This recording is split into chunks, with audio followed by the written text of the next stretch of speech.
There was an abandoned factory near a train station that recently had been torn down. A couple of years ago, when it was still standing, it was dilapidated and tagged all over. It looked nice and abandoned. After crossing the train track and hopping a few fences, we got to where the door once was. It was now a boarded up hole. We cranked our crowbars to get it off, and once we did, we found a huge open space, everything stripped, copper wiring and such. Everything dusty, and wooden bits rotted. It smelt dank and mildewy, and was so dark, and it seemed like no one had stepped in there for years. This factory was huge. We decided to pop out from wherever we had, and came to explore another side. Once myself and my 3 friends came out, we searched along the sides to find another entrance. Then, the flashlight pointed at us. Shit! The cops. Goddamn, I don't need a trespassing charge. Then, oh shit, he has a gun. I wish this was a cop, and threat of a charge. We were huddled behind a hunk of scrap, and he was bellowing for us to get out. The fear I felt at that moment was unreal. Shaking, clammy, we stepped out. He pointed this bright-ass flashlight at us. His demanding voice went from a low growl to a more frantic, pissed-off one. Who the hell are you, and what are you doing here? Do you know where you are? One of us, the calmest in our misguided Scooby gang, said confidently that we will leave and never return, and to please allow us to. He says he'll walk us out, which was less walking us out, more so blinding us with his flashlight and directing us to jump the fences and walk away, with his gun pointed at us. Having my back turned towards this weapon-wielding man was terrifying. My option was to do what he said and hope that he wouldn't shoot, the obvious one. But having to trust that he wouldn't mess us up while vulnerably climbing the chain-link fence in the dark will always stay with me. I don't know if there were people maybe taking meth, or what was being done in that factory by its apparent occupants. It's gone now, but that memory gives me chills whenever I pass there. I have a few more instances with abandoned places, but this was the most traumatizing. On another occasion, the same group of friends and I would visit this big, multi-level building that was up in the mountains. It was supposed to be a rec center or country club, but it was stopped in the midst of construction because of the outdated and hazardous materials being used. I believe this was because of asbestos, and a building was built elsewhere, but this one remained because of financial reasons. On the drive to get there, you pass by some beautiful mountain homes, and then up a half-mile long dirt road, but without any lights on, as not to disturb the neighborhood. We would go into this concrete and metal structure late at night, breaking open glow sticks and flinging them around the rooms, and spray painting and other kid shit. We frequented it until this incident. The group that had gone there was smaller than our usual, 4 or 5, and was just me and 2 other friends. We were equipped with a lantern, a flashlight, and just going to hang out. The entrance were these huge metal doors. They were extremely heavy, and it took the 2 of us to push very hard to move them even a little bit. They were always open. Everything looked normal. Usual amounts of cigarette butts and general trash. Doors open, no other cars or anything around. Everything looked as if no one was there. We entered into a room about the size of a bedroom. That is directly to the right. This one is so dark and small compared to the vast open spaces of the lower levels. So naturally, the most fun to spray glow sticks and have glow-in-the-dark shit in. There is a comically creepy book that is a pretty old children's book sitting there. It's about Mother Goose and tells little tales that we've all heard. The illustrations are super weird looking. Anyway, who doesn't love getting scared? So one of my friends picks it up, because we're into this creepy book that we found and are probably going to keep it. We keep walking around the inside and hear squeaks and screeches. This is in the mountains, and this is an old building. Whenever we heard noises, our minds go to two places. It was either one, an animal or bug, or a clanky piece of metal, as these things were heavy, or two, we are in an abandoned place at night. Anything heard is going to be scary. We all smoked at the time, and went outside to the stairway that goes into a hole where there is a locked door, sat on the stairs and smoked. We heard a little high-pitched scream that almost sounded like it could be from a magpie. It creeped us out, and then we began to hear rustling and some sort of soft clomping. Very rhythmic. Almost seemed to be too much for people walking.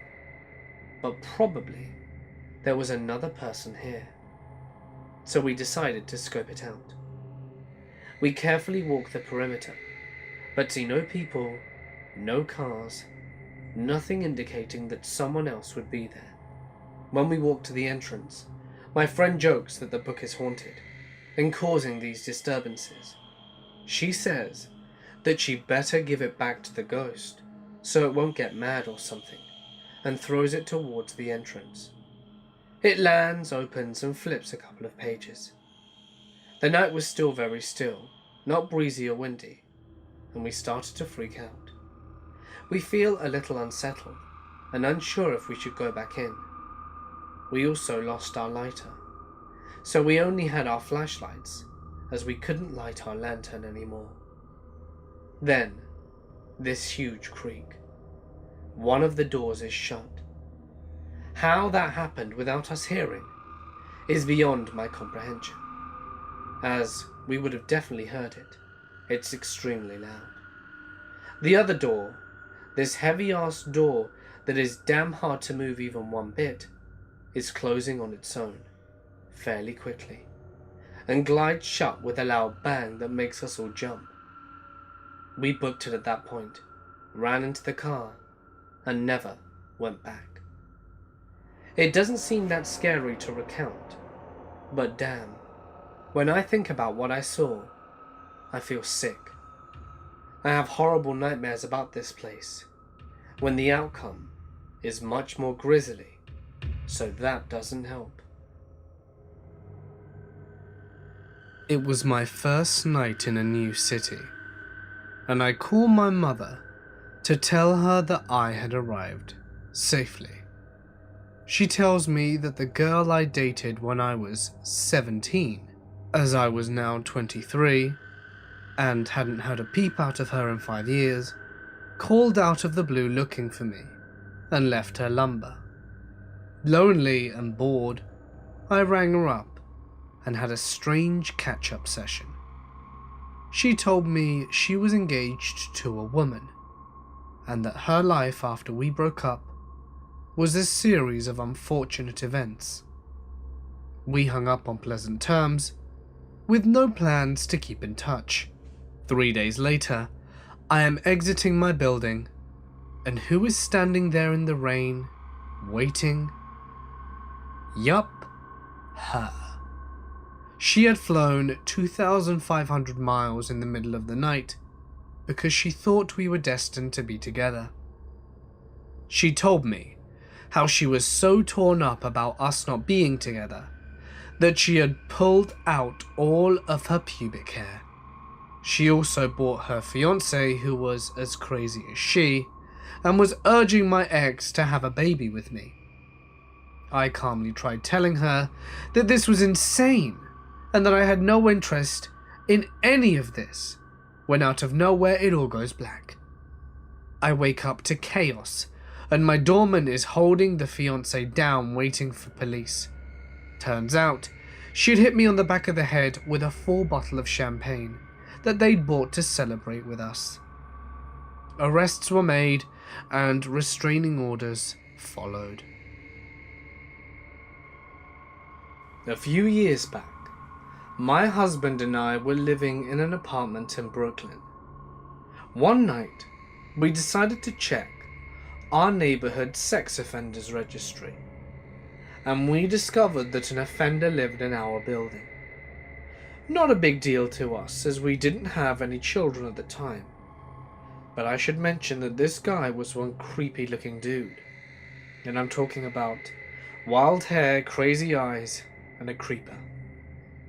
We would see the guy walking around the building or neighborhood every now and then. He even set up fruit stands for a while, and would wildly yell at people as they passed by. He never bothered us, so we mostly didn't think about him. At the time, I was working a crazy job, where I would be at work really late every night, and have to take a taxi home. On those nights, my husband would stay up late, and wait for me to get home. I was also a bit brain dead when I would get home after a 20-hour shift, so sometimes it would take me a while to find my keys, and my husband would have to let me in. One night, I had texted that I was leaving the office at around 3 a.m. About half an hour later, my husband heard our door handle jiggling. Assuming it was me, he got up to let me in. However, something made him look out the peephole first, and there he saw him, the sex offender, completely naked, standing outside the door. As soon as my husband looked out, the guy stopped jiggling the handle, looked up, and put his eyeball right up to the peephole to try and look in, as if he could tell if someone was looking out at him. Then for some reason, my husband opened the door. As soon as he did, the guy tried to force himself in the apartment. Eventually, he got the door closed and called me. I was about a mile away from our building when I received the call, and I was terrified. It must have been obvious, because when we got to the building, the taxi driver asked if he could walk me to the front door. I told him yes, and that I would appreciate it, and he stood with me until my husband came from outside to walk me in. We lived on the 6th floor, and from the moment we walked in, you could hear someone running up and down the staircase. We ran to the elevator and jumped in, pressing the closed door button over and over until the elevator started to move. When we got to about the 3rd floor, the floor where the sex offender was at the time, he began banging on the elevator doors, trying to get in. And then we heard him go to the stairs and start running up the stairs to catch us. When we got to our apartment, we called the cops and reported the terrifying situation. It took them 2 hours to arrive, and by that time the guy had already picked up his clothes and gone home. The cops didn't even come inside the building. They made us go outside and didn't even get out of their cars. When I explained what happened, they responded by saying, "You live in Brooklyn, get used to it." Eventually we moved out of the building, but whenever we go back to that neighborhood, we still see the guy at his fruit stand, yelling at people walking by. A few years ago, I was backpacking in Eastern Washington with some friends of mine. I don't know how well you guys know Eastern Washington, but it's pretty much dust, sagebrush, and dirt. We decided to hike up on top of this canyon, and from there, you could see miles and miles of straight nothing. After a few hours of traversing the top of the cliff, we eventually found a little crevasse that kind of took us a little ways underground into a pretty decent-sized cave.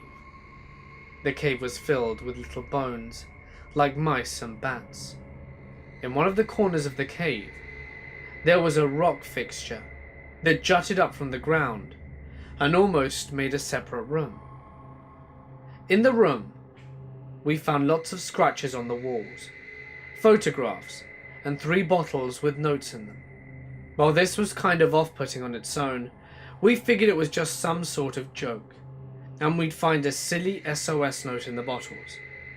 The scariest part about it all was the photographs were super ordinary, of families and normal people, and 2 of the notes in the bottles made no sense at all.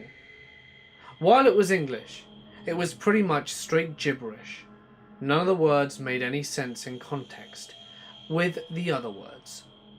The 3rd bottle had a super ordinary letter, talking about what they'd been up to, something you'd send to a fairly distant relative after not speaking with them for a while. I don't really know what to think of it all.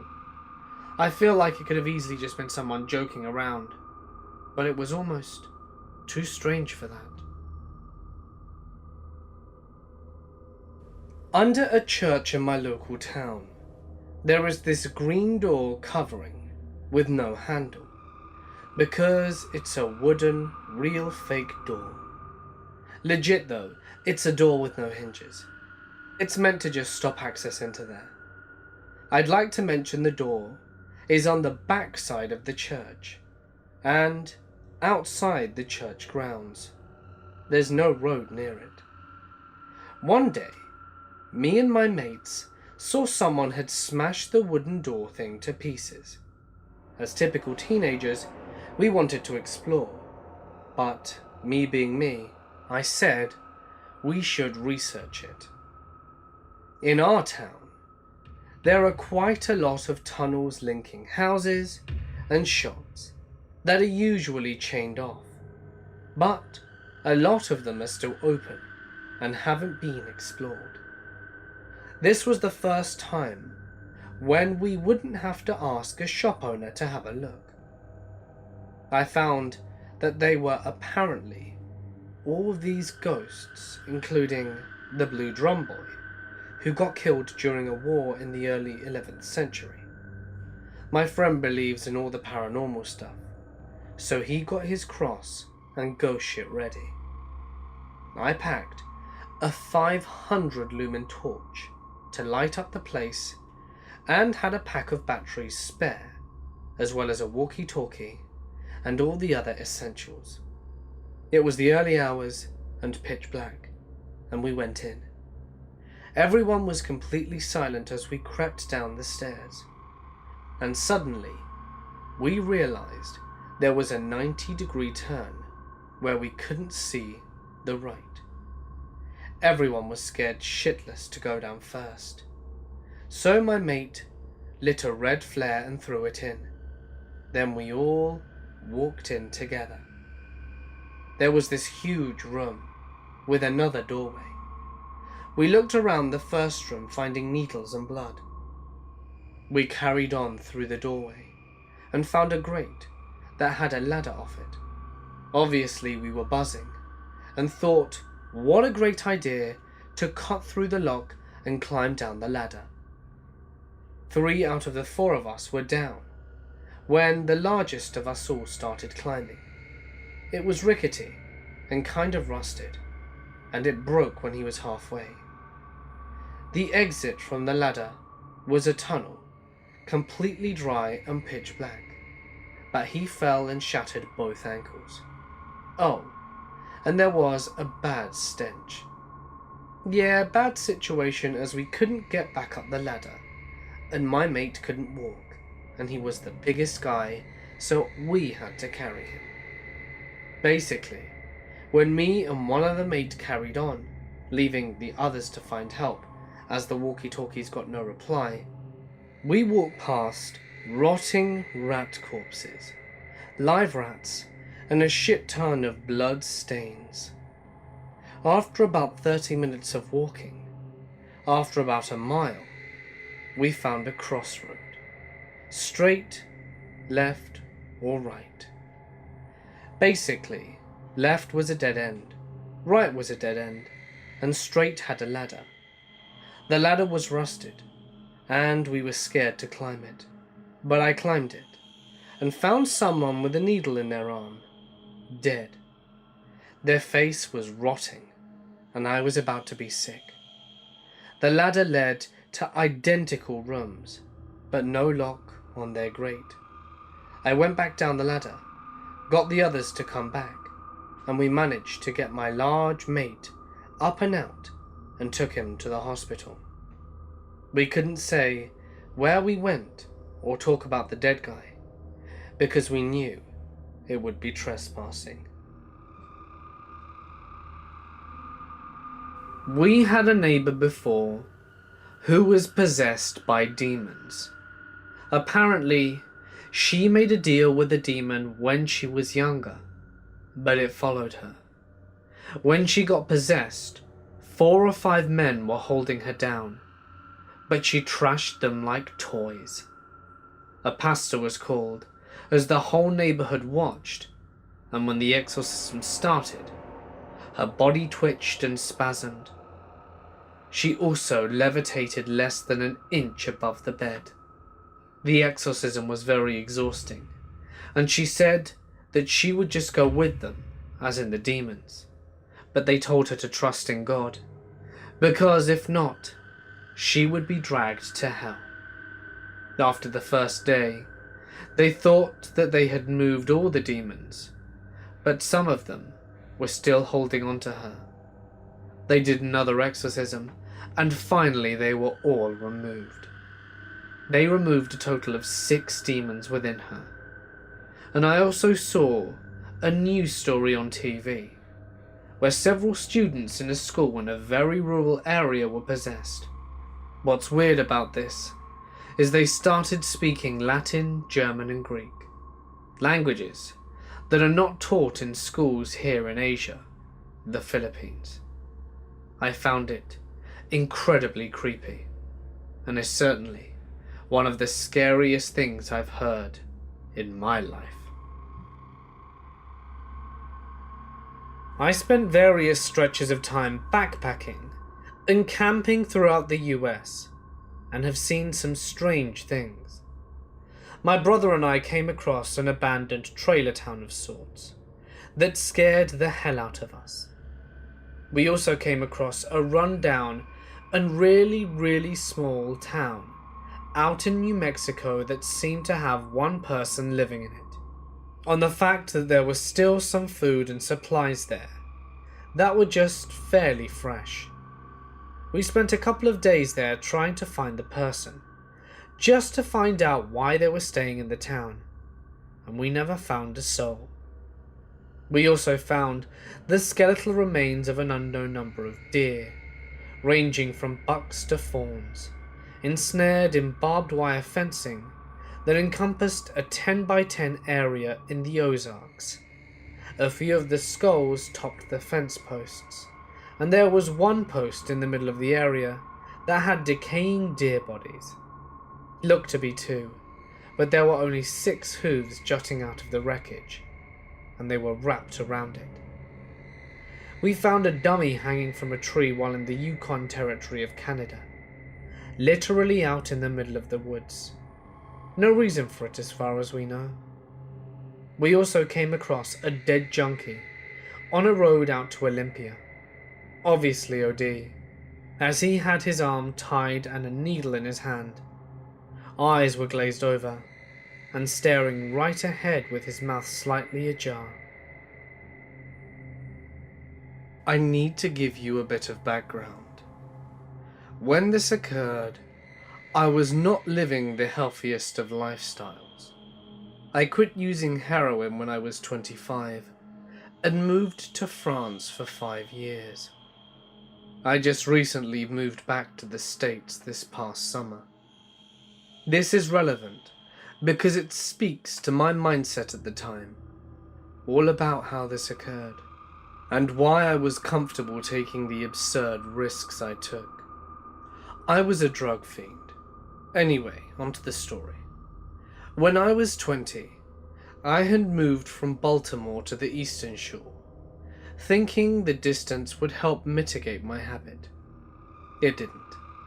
Instead, I just ended up driving to Baltimore every couple of days and buying several $100s worth of heroin, instead of just buying less on a daily basis. In the process, I got to know a lot of good people, some of them hacks. In Baltimore, a hack is someone who operates a cabbie illegally. Often they take people into the city to pick up their drugs, or just charge half the rate of a legit cab driver. I had met an older guy at a Dunkin' Donuts in Dundalk who did this. Now, I wasn't into the habit of using hacks, but one night, my ride went down a one-way street the wrong way in front of a police officer, and we were pulled over and searched. It ends up the idiot had brought his stash of pot with him. So we were arrested, and God was I pissed. Around midnight that night, they released me. It ends up that not only had my friend admitted ownership of the marijuana, but the reason they'd used to search us, that his license was showing up as suspected, was bull. And my friend's lawyer had called them up on it. So there I was, in the middle of Baltimore City with no ride and nowhere to go. Dope sick in the middle of December.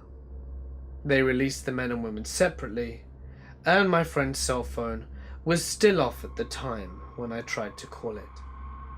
It ends up he'd been released several hours earlier, but had left his phone in the truck. For anyone who hasn't had the pleasure of being arrested, they impound your vehicle. You're out of luck re-getting your vehicle back. Not to mention another couple of $100 in the hole. As I mentally ran through my list of options, I remember the hack I'd met earlier that week, and decided to give him a try. I figured that at the least, if he was still awake, I could pay him to help me cope, and drop me off at the Greyhound bus station to wait out the night. Well, I called, and not only was he up and about, but he was also only about a 10-minute drive away from where I was being released. The fact that he was still up and about at 1 a.m. may have given normal people pause. I just assumed he was probably a crackhead, tweaker, or some such, and wrote it off as luck. Within half an hour, he showed up, and I clambered into the long grey sedan, just grateful to be out of the cold and back on solid ground. Now, to give you an idea of the way this guy came off, the very best I can think to describe him is grey. Everything about him just grey. His vehicle was a medium dinged up grey. His hair was very longish and a deep, solid grey. Even his palace seemed grey. I remember he had the face of a postmenopausal woman. Sort of Jolie, if you know what I mean. Soft. In retrospect, the guy was creepy as all get out, but at the time, he seemed unexceptional. And really, in the drug world, there are so many weird people that unless someone comes off as blatantly volatile, you eventually learn to just ignore the crazy. If you don't, you'll drown in it. We managed to cop in Baltimore. There's always someone out. I asked the guy to take me to the Greyhound station, just wanting to get well and to curl up, till I could think about catching a bus. And he just sort of looked at me, looked down, looked back up, and then asked if I just wanted to go watch TV at his place till the buses began running. Looking back, I remember feeling a bit hesitant, but the man seemed so unexceptional, such a non-entity, that I couldn't imagine him being a threat. And, if I'm entirely honest, I just wanted a clean, warm place to get it on. I was well beyond dope sick at this point. All my consuming thoughts were to just get straight. Taking my silence for hesitation, I remember him telling me not to worry, and he wasn't going to try anything. I ought to have mentioned that I am a 5'6", 100-pound female, 20 years old at the time, and the bus station wasn't the safest place for a tiny female like myself to be hanging out at 2 o'clock in the morning. That he was just trying to help. Well, I thanked him. I said sure, and we proceeded to drive out towards the county. To this day, I'm still not sure in which direction we even went in. Just that wherever it was that he lived, it was about half an hour outside of the city, and that it was not in the woods, but in a heavily wooded area. As we neared his house, he started acting a bit strange. Not enough to set off the alarm bells yet, but still. I'll never forget him saying that either the police chief or the chief's son lived in the same cul-de-sac that he did, that they were friends, and that the guy had helped him out of what turned to be a few predicaments. The house was right on a lake, with a dock in the backyard, and I have no idea what county this was in, and no one I've tried describing it to has ever been able to pinpoint it either. It was totally alien to me. We pulled into his driveway, and I was shocked to see that his house was closer to being a McMansion than the hovel I assumed I was in for. He would go on to tell me as he parked and we walked up to his door that it had belonged to his mother, who had recently passed away. Here this ratty little man with a ratty little car, in his ratty little clothes, is living in an extremely well and expensive house, driving around all day and night for pocket change, and basically living at a Dunkin' Donuts. I was a bit more skeptical. When we went inside, the situation became even stranger, but at least more familiar, more in line with what I'd seen the guy do thus far. The house was covered in two things: dust and knickknacks. And when I say covered, I mean covered. Every square inch surface space was covered in a tacky little porcelain angel and dollar store crap. Shelves, tables, the top of the ginormous old box television, even the kitchen was covered in them. The kitchen itself I only saw for a brief moment, but I'll never forget how even the sink was filled with the things. There were the obligatory dollies that all old people seem to have in spades, all of them, coated in dust and discoloured. I asked where the bathroom was, and excused myself to go get high. I was getting pretty weirded out at this point, and I just wanted to get straight to it in order for me to decide what to do. The first thing I did was went back to the living room, which was the first room you walked into when you came into the door. I didn't want to go any deeper into the house. I really wanted to take a look at the lock on the door and to create an exit strategy, and hope I didn't really need one. The hope was quickly dashed. The first thing the guy did was bring me a glass of water and a handful of pills. I asked him what the pills for, and he said to sleep. Now it's 3 a.m.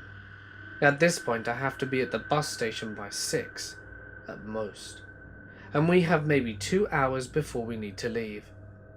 I tell him that I don't think that's a great idea, since falling asleep isn't on the agenda, that we didn't have time even for a quick nap.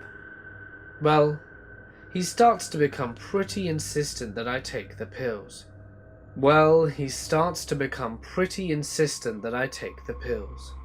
Believe me, If we weren't so out in the middle of nowhere, not to mention it being December and bitter cold at this point, I'd have booked it. Instead, I sort of laughed and took the 2 pills out of his hands and stuck them in my mouth and took a sip of water saying, "Well, what the hell?" Immediately he brightened and shuffled off to get me another glass of water, which I requested. Looking back, I shouldn't have even drunk the bloody water. I spat out the pills and shoved them in the seat of the sofa. The whole time we'd been talking about little things. Baltimore, local politics, music, nothing deep. At this point, he starts asking me about my chemicals, about drugs.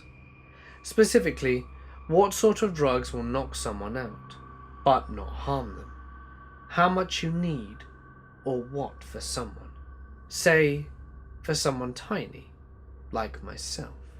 I try to act as if this is entirely normal conversation. At this point, it seems that my existence is dependent on whether or not I register how abnormal the entire situation was. I think my thought process at the time was that I couldn't act as if I knew anything was going on. And as time went on, which you'll see what I mean in a bit, was that I couldn't act as if I knew what was going on. That I couldn't act as if there was anything strange or alarming occurring. That he would be stupid to let me leave, and let me live, if he knew that I knew exactly what was going on here. That I need to seem like a non-threat. The whole time we are having this discussion, by the way, the guy kept trying to get behind me. At one point he succeeded and started rubbing my shoulders. I just laughed, said I wasn't a fan of massages, and that I needed to run to the bathroom. When I came back, I made sure to sit on the side of the sofa that was against the wall, and I'm looking around for a phone. But I don't want to ask for one, because I don't want him to know that my cell phone is dead. Yeah, another great stroke of luck. My cell phone had died about 5 minutes after I called the creep to come and pick me up. Now this whole time, the guy had been pacing around the living room, sitting for a few minutes, only to get back up again, walk back and forth a bit, and then of course, sit down. He'd begun talking about his mother, how she collected these knickknacks, and how she'd died, a heart attack, and how he'd been thinking about renovating the house, but hadn't had the heart to make any changes to anything yet. So he says he wants to show me something. He wants to show me the upstairs. Why I didn't run screaming out of that place I didn't know. I think part of me was still very much hoping that I was misreading the situation, and this guy was just lonely and creepy and socially maladaptive. Not actually dangerous or anything. But here we were, yet one more horror-filled trope coming into play. Creepy obsession with mother and bizarre dust-filled house, perfectly preserved in memory of her, down to the last glass that she used sitting on the kitchen table. I shit you not. And now the guy wants to show me the upstairs. He wants to show me her room. So I follow him up the stairs. At first, he makes it obvious he wants me to go up before him, but I wasn't having any of that. We get to the second story, and there were 3. I never made it to the third, however, and turn off down this hallway, and he opens the first door to the left and goes in. Honestly, I'm half expecting to see the body of his dead mum lying on the bed or something, and find myself seriously relieved when I find myself standing in just one more dust-coated room full of crap. I don't remember much about the room. I remember the bed was made, and that I couldn't tell if the comforter was dark or just covered in so much dust that it appeared that way. He gestured for me to sit down, and I obliged. What followed was the worst experience. He sat down on the end of the bed, next to me, and began talking about his mother. After a bit, he looks at me and said, "You're so beautiful. I bet little girls really like you." I tried to lead the conversation back to his mother. He gets up and walks over to the far wall of the bedroom, starts referring to our earlier conversation about drugs and knocking someone out. He asks me what I would use to knock out a child, what I would use to keep a child knocked out for long periods of time safely. I'm trying at this point to act as if I'm still on point, as if I'm not finding this line of conversation to be dreadful, creepy, and horrible. I tell him I really didn't know. I'm just a dope friend, not a chemist. He asks about heroin, and if that would be safe. At this point I've just had it, and I think he could tell. And he says, "I want to show you something." I begin to protest, and tell him that I have to use the restroom, but he insists. He pushes on the cheap wood paneling on the wall, and a large square of it swings open. He gestures inside, says he's been working on it for a few years, that it's just big enough for a small woman, but made for a child. It's a sort of cot, and there are loops on the end for rope and some other restraints, I'm sure. I noped out of the bedroom and down the stairs. I didn't run, I just told him I had to use the restroom again. While I am walking, shaking down the stairs, I pull my cell phone out of my purse and mimic dialing on it. I was lucky that he stayed behind too close up the bedroom, and that the thing in the wall, so that he didn't see my phone, wasn't even turning on. I pretended to be having a conversation with a friend of mine, and at that point he showed up, began loudly recounting that we had transpired the evening to my friend, and I told him how I called the nice gent we had met. I'd been with my friend Tom at the time we'd met the guy, and that he had picked me up, and that I was now at his house, but we would be leaving shortly. And then I pretended that my friend had offered to come pick me up from the bus stop, and in one respect I was lucky. The guy knew I was living out of town, but he didn't know I was living 4 hours away, or that any friend of mine would have to make that hellish long trip if they were going to come and collect me. I told my friend that I'd head out for the bus station ASAP, and that I'd see him soon. I still remember the look on the guy's face as I said that. It darkened. You know the look that snotty, spoiled little kids get when someone actually dares them and tells them no? It was like that. It was like that look, but worse. There was something almost perverse about seeing it so openly displayed on the face of a 50-something-year-old man. So I started to grab my purse and zip up my coat, all the while gibbering on about how my friend remembered him and had said to tell him hi. It seemed at the time that there were two things that were of the utmost importance at that moment. The first, to make him feel that I hadn't found him or anything he said or displayed odd. I didn't want him to think I would be some sort of threat to his plans or his well-being if he ever let me leave. Secondly, I wanted him to know that he was identifiable, and that if someone, at least someone, who could identify him, knew I was with him. This is pretty much the end of the story, although I had one more far worse encounter with the same guy a couple of weeks after. He took me to the bus station and acted shitty the entire time we were driving there. The second encounter convinced me not only that I was lucky to be alive, but that I had spent several hours in the home of a serial killer. Do I think he had done anything yet at the time that I spent at the terrifying early morning in his house? No. I think he was gearing up though, and by the second brief encounter I had with the guy, I'm positive he had. I don't know how to put it. That uncertainty he displayed me with was gone. I think by that point, he'd crossed the line.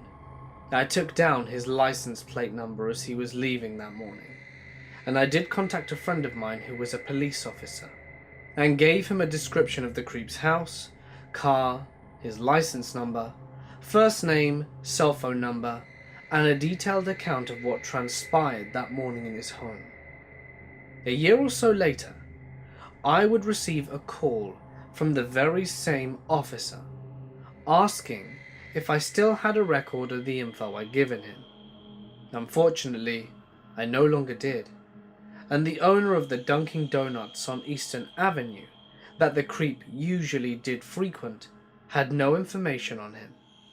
The last he'd seen of him, the creep had come by to show him a car he'd purchased. It was black and a sedan, and that's all the owner knew. I was on high alert for a week or so. I'd received a couple of sketchy calls from a blocked number, but nothing I couldn't pin on the creep. My life went back to normal. My normal, at least. And after a couple of weeks I was able to convince myself that I had exaggerated the whole encounter. After all, I was still breathing. So one day, Tom and I decided to take a trip to the city to pick up my stash for the next few days.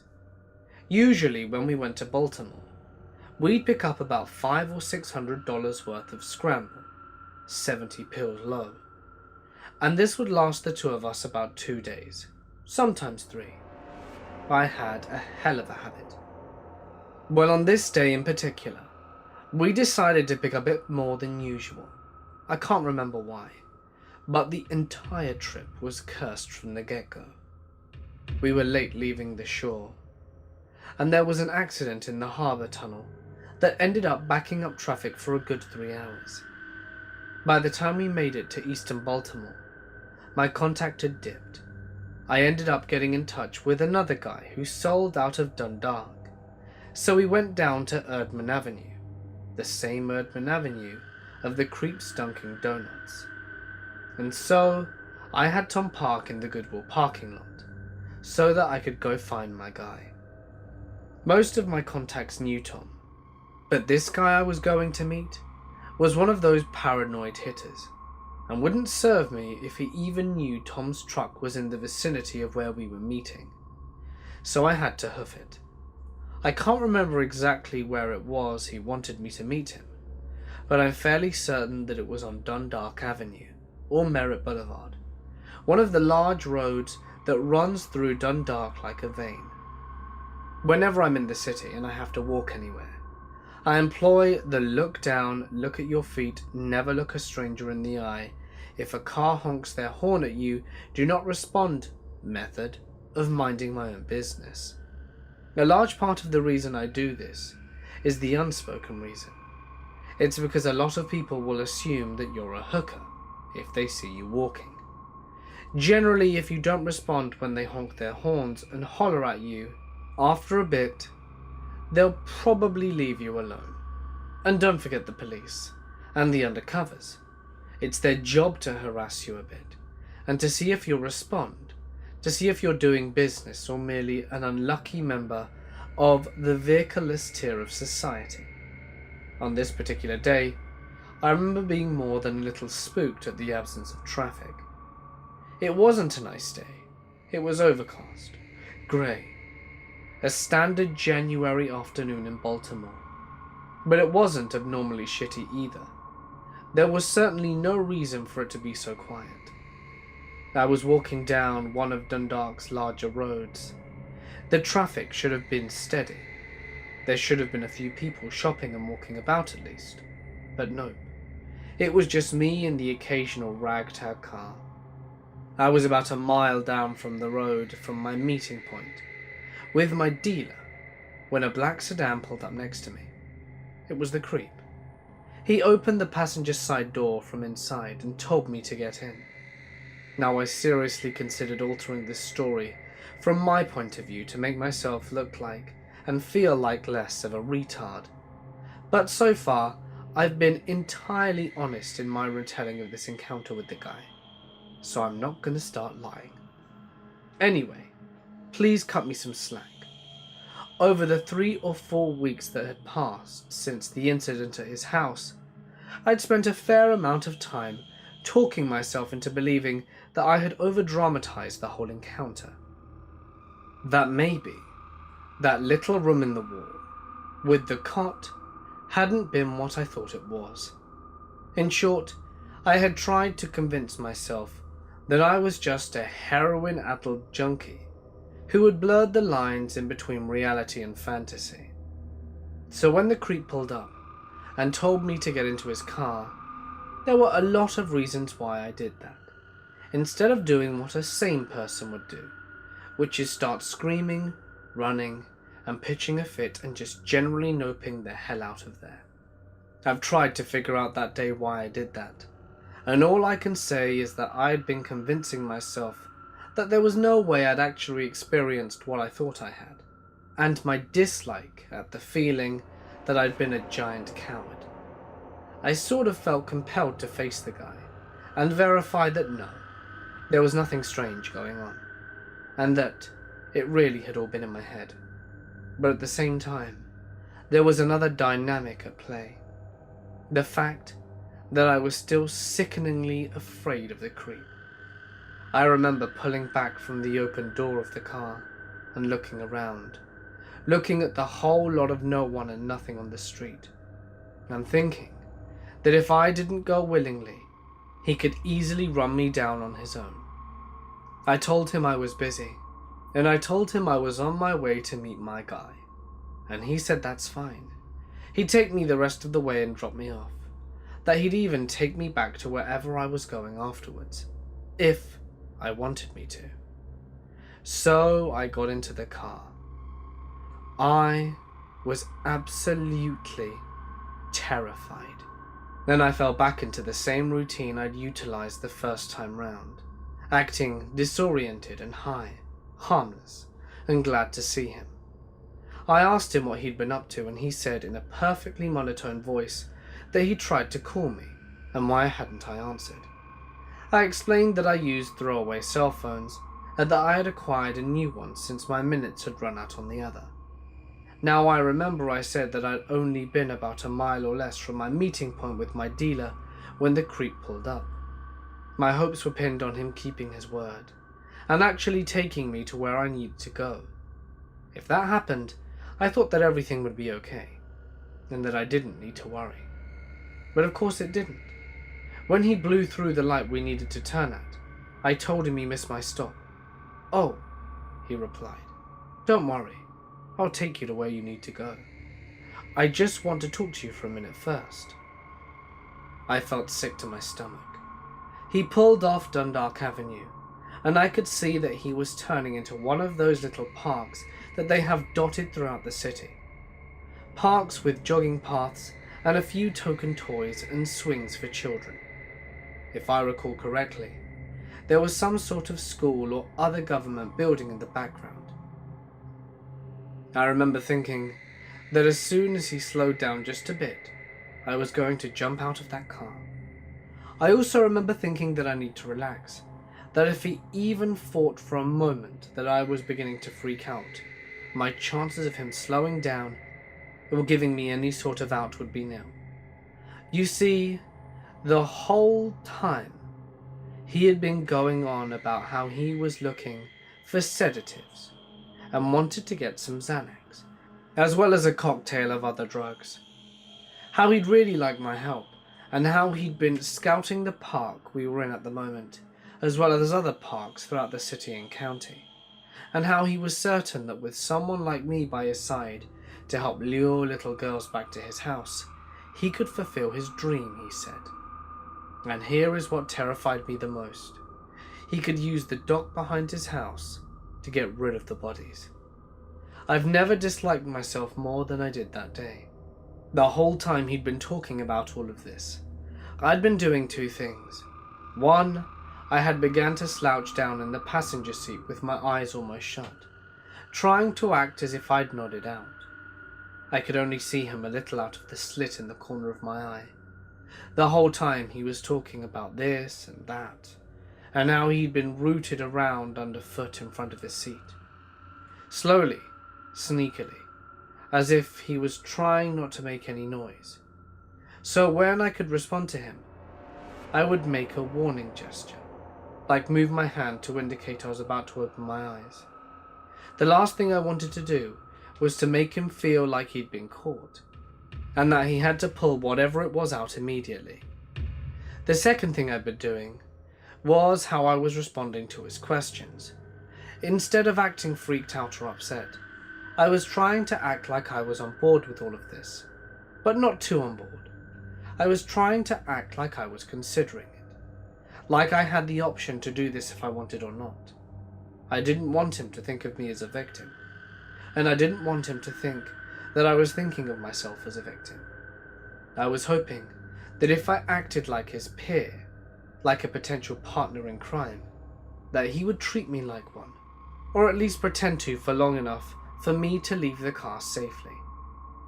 He was starting to circle the park when he began to slow down significantly. Through the slit opening of my eye through my eyelashes, I could see him reach as far down as he could under the front seat, all the while watching me intently to see if I'd move. I knew it was time to get the hell out of the Dodge, because whatever he had, whatever he was looking for down there, he did not want me to know about it, and that terrified me, and God was I lucky. I was lucky because at the same time that he was slowing down, another car had come out of nowhere and was slowing down next to his vehicle. He sat up, and I bolted. I just grabbed the door handle and fell out of the door and ran without ever looking back. I pulled my cell out of my purse and called my friend, and had him pick me up from one of the stores on the corner of the avenue. I was bawling, terrified at my own stupidity, at how close I knew I had come to ending up in someone's psycho dungeon. This was how he referred to the hole in the wall during the rant that day. All because I didn't listen to my instincts, or hell, just pure common sense. I cried and cried and cried, thinking about the creep and all the things he said he wanted to do to little girls. This, for all intents and purposes, is the end of my encounter with the creep. But 2 or 3 months after all of this happened, I received a phone call one day, and I didn't answer it because the number was unfamiliar. Later that week, I checked my voicemail. It was the creep. He changed his number and wanted to let me know he had finished renovating the house and wanted me to come see it. He said he put an ad in some paper and was letting out various rooms at boarding rooms for women only, and that he had some interesting ideas he wanted to talk over with me. I forwarded the new number to my police officer friend and changed my own. Despite what I said earlier when I had told the creep that my number I'd changed and I used throwaway phones, my number had never changed. I just never answered because I didn't know, and prior to our second meeting, had not bothered to set up my voicemail at that point in time. Over the years, I've tried on and off to find the creep's house. Now, with Google Maps, I may even be able to narrow down the county. The Dunkin' Donuts he hung out at every morning for years is the one on Edmond Avenue. Google Maps shows the Dunkin' Donuts with a bus stop out front, for anyone that's interested in checking it out. I still think the best bet is the owner of the Dunkin' Donuts. The creep hung out there for years, picking up business, drinking coffee, and talking to the owner. I refuse to believe they didn't know each other a bit better than the owner made out, or that the creep just never showed up there again. I can believe that he may have cooled it with that place after our brief encounter, but I think it's almost a given that he'd have gone back eventually. The only other point of possible identification I can think of is the cop that the creep claimed lived in the same cul-de-sac that he did. He said it was either the police chief or his son. I remember him seeming to find that amusing, and he laughed about his friendship with the cop. But they were on the river of the cul-de-sac, and it had to be accessed via a bridge from the main road. Beyond this recollection, I'm tapped. Anyone out there with addiction issues, you can beat them. I was a heroin addict from 19 to 25 when I picked up and moved overseas. For me, it took relocating halfway around the world to get far enough away from my addiction to overcome it. But I'm going on 6 years clean this April, and I'm thankful that my life doesn't consist of elements like the above any longer. If I can do it, anyone can. My friends and I found a 22-year-old girl face down in the mud, with both her legs broken and compound fractures. She had no cell phone, no water, and no food, and nothing to keep her warm. Her friend was dead. Here's the backstory. My 2 friends and I were hiking in a pretty popular spot in our area. It's an 150-foot waterfall that takes about 45 minutes of uphill hiking to get to. We decided to go bouldering around the bottom of the waterfall, as there are various little pools and boulders where the water runs off from the waterfall.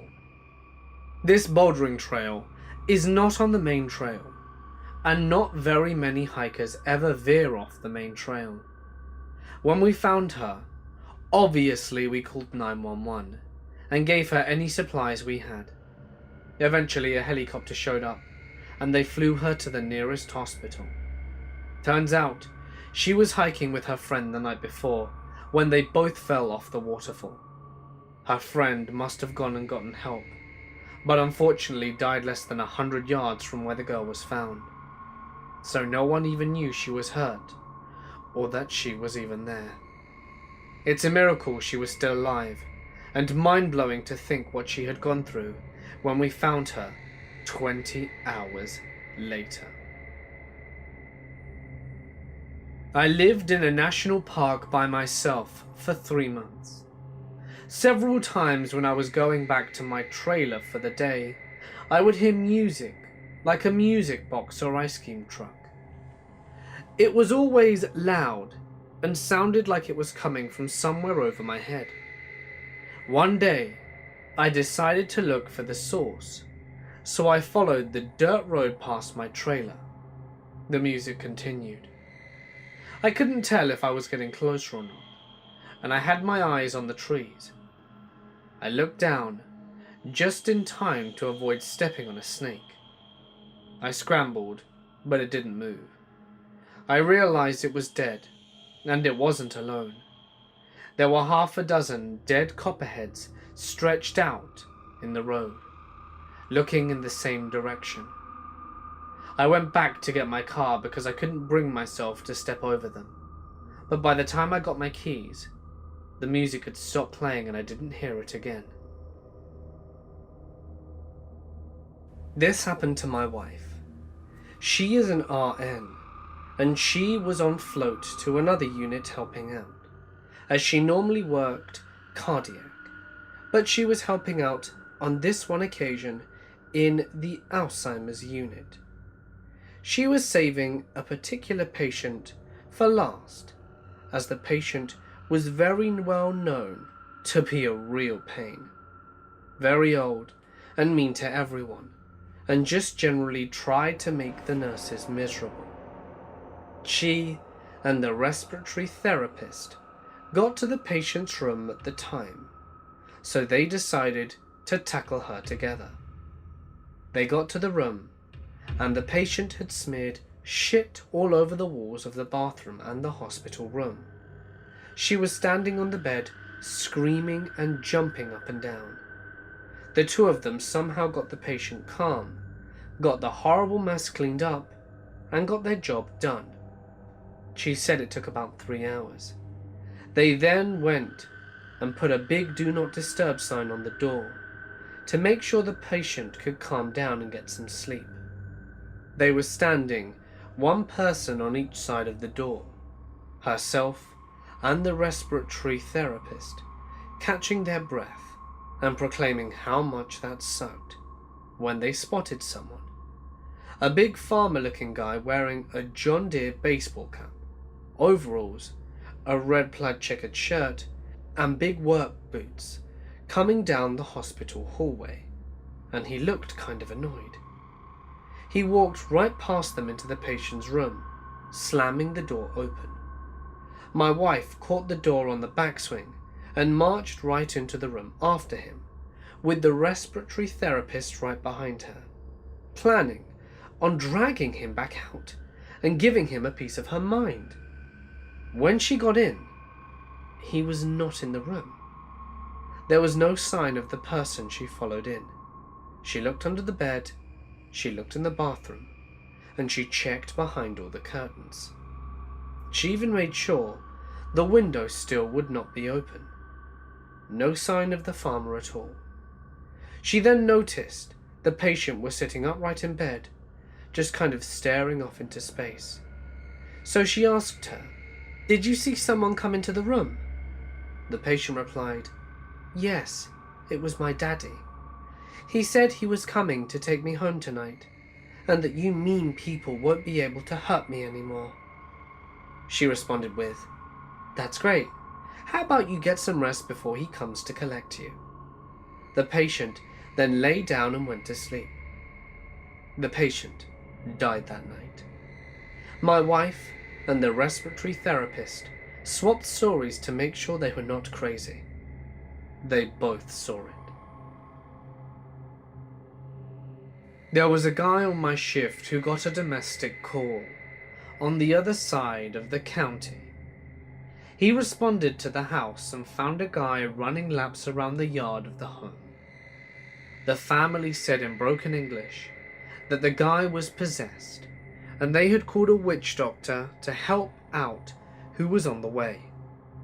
The crazy guy ran up to the officer and got in his face, so the officer detained him by placing him in handcuffs and laying him down on his back on the porch until he could figure out what was going on. While talking with the family, he noticed that the guy was moving. The heels of his feet were on the ground, and his body was flat.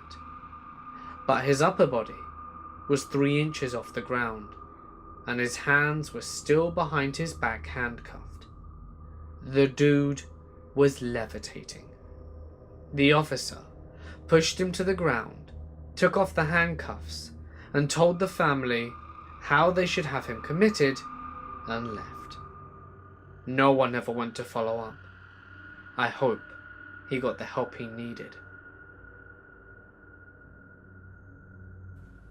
Me and a few good friends decided to explore this abandoned child's hospital that we heard about that was in a small village about an hour away from us.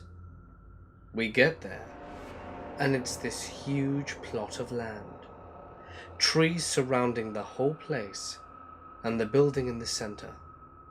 It looked extremely creepy. We had to climb up the wall to get inside, as we couldn't get in on the ground floor, and we had to go through a window that was ajar. After climbing through, the place was a mess. Rubble everywhere, but it looked completely desolate, as if no one had been inside for years. So anyway, we went straight up to the roof, sat, and had a few beers and then went home. I decided to go back a few days later with my girlfriend to have a proper look around, because I wanted to explore it. We went into the building, and immediately there was a very different vibe unlike the other night. We jumped over the broken staircase to get to the ground floor, and this was next to a large, heavy-duty wooden door with multiple bolts and chains over it, and found a trap door with a ladder underneath it which led into the basement. I convinced my girlfriend to come with me, but she wouldn't explore the basement when we were there. just stayed at the bottom of the ladder with her torch while I had a quick look around. This is when it got really scary. I walked past some machines in the small room, which was completely empty, with the exception of a kicked over chair and a noose hanging from a pipe directly above my chair. I shat myself and turned around to leave, when on the wall there was red graffiti saying, "Don't come back." Needless to say, I haven't been back. My girlfriend told me after that she felt I was gone for about an hour, when I knew I was only gone for about 5 to 10 minutes. And she told me that she kept hearing whispers from the dark corridors, and the trapdoor fell shut above her at one point for no apparent reason. It was a very scary place, and I would love to go back with more people, but damn, that shit absolutely terrified me. There is an abandoned East Coast insane asylum that I've often seen posted on YouTube, as well as other places on the internet. I personally have been there around 10 or 15 times over the course of a decade, and each time I found something new, as the complex is very spread out and very massive. What I've never seen posted or never mentioned, however, is the maze of tunnels underneath the complex. Connecting each building is a subterranean network of tunnels for steam, water, sewage, and electricity. The tunnels are roughly 10 to 15 feet underground and quite long. They lead into the basement of each structure in a portion of the complex, with an emergency escape hatch that leads out into the woods between buildings in a portion. One weird thing is that most of the entrances to the tunnel system are hidden in the walls. I exited through a door once and found myself in a room that was the complex's post office, where I'd literally been 5 times before and had never noticed that there was a hidden passage integrated into the wooden paneling. The complex has been abandoned for 20 to 30 years, so parts of the tunnel are very wet with leaking water. When you're down in there, you constantly hear environmental noise, as well as echoes from your own movements. There is nothing reflective down there, and there are no outside sources of light. If you don't have a bright enough flashlight, it can get kind of difficult to make out features of things in the distance, and you're relying a lot upon the slight tonal differences of what you can see to determine what something is off in the distance before you're right up onto it. If you go out on a moonless night and shine an LED pen light against a concrete wall from 15 feet away, you would get an idea from what I'm talking about. Now, for the terror. First of all, I have a stupid habit of going into these places by myself. I've recently started correcting this, because you never know when an accident could happen, leaving you alone underground in the dark. The last time I was in the tunnels, I was by myself, with a single AA battery-powered 75 to 100 lumen LED flashlight.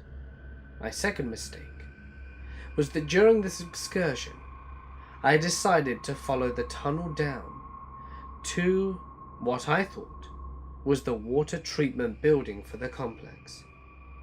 The tunnel slopes downwards, so the leaking water previously mentioned runs down and collects at the tunnel's end. So at the end of the tunnel, I enter this large room with 2 15-foot tall water storage tanks. There is probably an inch of water and muck on the floor, which makes a really gross noise when you walk in it. I am still standing, looking around with my flashlight, and from the opposite side of the room, I hear it. There is someone else in this underground room with me. I shine my flashlight across the room. I don't see anything, but I keep hearing the wet footprints. All of a sudden, I shine the light on this human-shaped object that is just black. There is no difference in shading or anything, just like a shadow against the peach-colored concrete wall. I stammer out, "Hello?" And all of a sudden, I can see these persons' two eyes flash up, reflecting back my flashlight. But that's it. I don't know if the person was in a guile suit or what, but it was impossible to make out anything distinguishable. I don't know what kind of weirdo sets out in full black get-up to rummage around underground. So at this point I flip out. I spin 180 degrees on my heels and bolt. I'm flying up the inclined tunnel, slipping and sliding all over the place on the damn concrete. I fell a handful of times, sprained my wrist badly, and got a number of cuts on my one knee. That run through the underground tunnels felt like an eternity. If you've ever seen the subway scene from the movie 28 Weeks Later, that's the closest thing I can approximate to. It was the closest thing I've ever experienced to a living nightmare. I have never been so terrified in all my life. Looking back, I'm sure whoever I met down there in the dark was probably as terrified as I was, unless they were crazy as hell. I have no reason to believe they followed me, and they probably ran back the way they came, as did I. I noticed that they didn't have a flashlight on. So what I think probably happened is that they had noticed my light and pulled a hoodie up over their head, turned off their light, and tried to hide as best they could. My best friend dreamed about my stepfather getting stabbed. My family was pretty white trash, and on one particular evening, my uncle and stepfather got into an altercation outside of our house, wherein my stepfather got stabbed in the back. He fell on me coming back inside, and in the process, I got coated in blood. The cops were called, and he was taken in an ambulance as my mother and myself drove to the hospital. This was about 1 a.m. This is before the internet and cell phones and all that jazz, so there was no way for anyone beyond our next door neighbours to know about this. When we returned back to the house 4 or 5 hours later, there was a message on the answering machine from my best friend. She was crying and apologising for calling so late, but asking me to call her right away because she had a dream of me being covered in blood. The message was the time stamped as the same time the incident occurred, round about 1 a.m. We had missed her call because we were outside with the paramedics.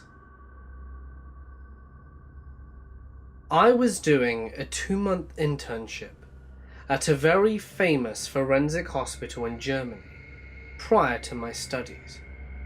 Many patients there are thought too dangerous to ever be released, which effectively means even if they're due to be released, they stay in the hospital.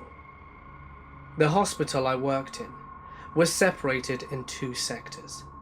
The first was for acute psychotic patients. There you had the screaming, schizophrenic, and acute dangerous people. For example, when you got stuck on an acid trip and killed someone, you came there. Some of the patients there were relocated relatively fast to normal psychiatric hospitals. The second one was mostly for patients who were already locked in for several years. They appeared not as obviously insane as the others, mostly because their medication was adjusted really well during the time. That's the place I worked in. We had a lot of paedophiles in there, but they were more pitiful, to be honest, and not really dangerous or creeps. They got medication which suppressed their libidos, and as a side effect, they were really sluggish and appeared to be kind of dumb. But there was one patient who really terrified me. In contrast to most of the others, he was really intelligent, cultivated, attractive, and extremely charming. He was some kind of accountant before he got into the psychiatric hospital. Apparently he had a competitor at work, who he killed, partially skinned, and then decided to place the corpse in the office to show the others what happened when you got in his way. After 10 years doing forensic psychiatry, he tortured his roommate to death at night over some minor argument. This dude really terrified me. I'd never met such a cold, manipulative character like him. He had this special, super creepy look on his face when he was alone with you. Like he knew all your secrets and weaknesses. There was another really uneasy situation when I nearly shat my pants. Of course it was during the night shift. Of course our office was separated from the part of the building where the patients lived, and the only way out of the patients area was through our office, which was highly secured with automatic locks and cameras. 2 of my colleagues made their rounds to look after the patients. I stayed in the office and watched the surveillance cameras, and suddenly I got an unsettling feeling. I looked out of the window, and in the reflection I saw a young woman hiding behind the door, watching me, smiling. I instantly jumped up out of my chair and pressed the alarm button on my pager. Even though the woman was one of the chilled patients, after we brought her back into her room, we tried to reconstruct how she might have got out. But on the cameras, we saw nothing that could have explained it. Unfortunately, it was during one of my last days there, so I never did find out what exactly happened there, but it was super creepy. I was a surgery nurse for 5 years. I have several stories that people love to have me tell. Here's what I think is the grossest one. I had a roughly 65-year-old woman who had just had a fempop bypass surgery. So she had a femoral artery incision in her groin. This is a fairly common procedure to care for on my floor, so I've become accustomed to my CNAs knowing what the aftercare should be, which is lay flat for an hour, no straining, pressure, dressing on the incision, etc. But this day, we had a float from another floor who didn't know. After doing my incision checks and assessment, the aide came to help clean the patient up, as she had sweated a ton in recovery. During the bed bath, the aide apparently removed what looked to be an extra bit of tape, but was actually helping to hold the pressure dressing in place. If that had been it, we may have been okay.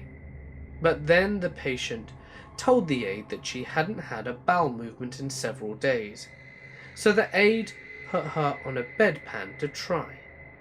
Several minutes later, the patient's roommate hits her call button because my patient was making a weird whimpering noise.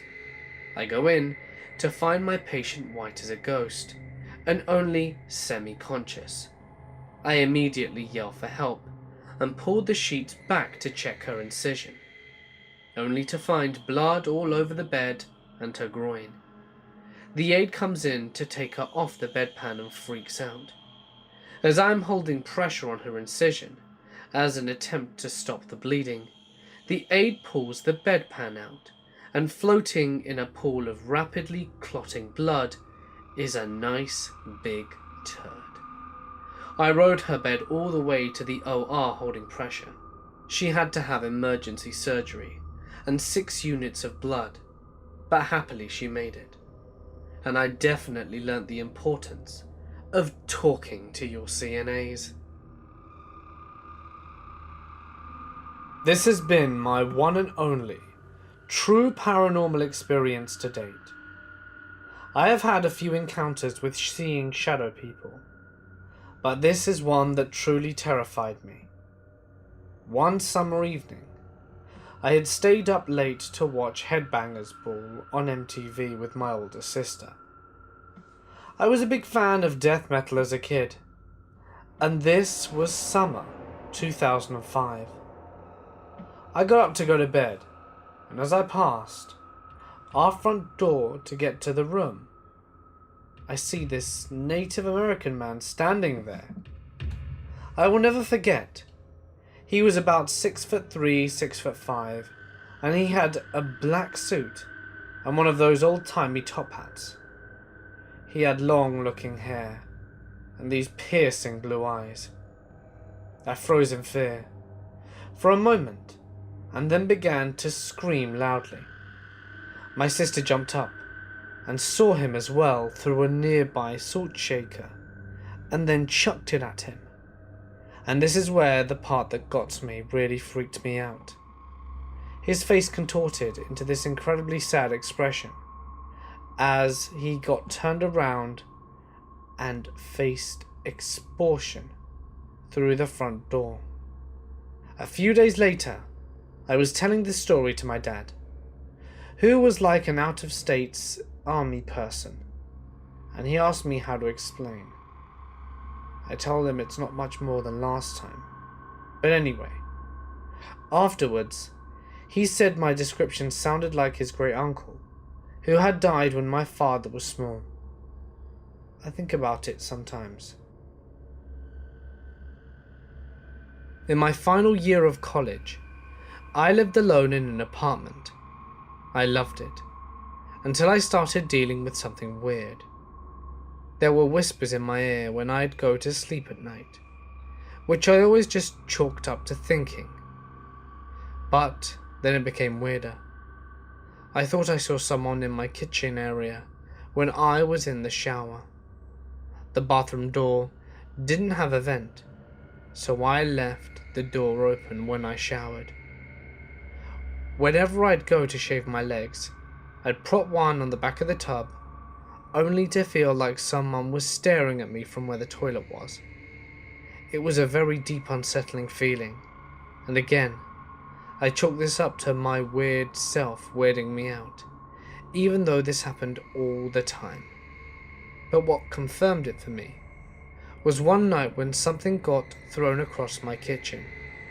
A few minutes later, I had turned my lights out to go to bed, and in the morning, I found my beach stone had been sitting on the table on the other side of the apartment, and it was right next to the front kitchen door. The apartment was in a building that used to be a house which was converted into apartments.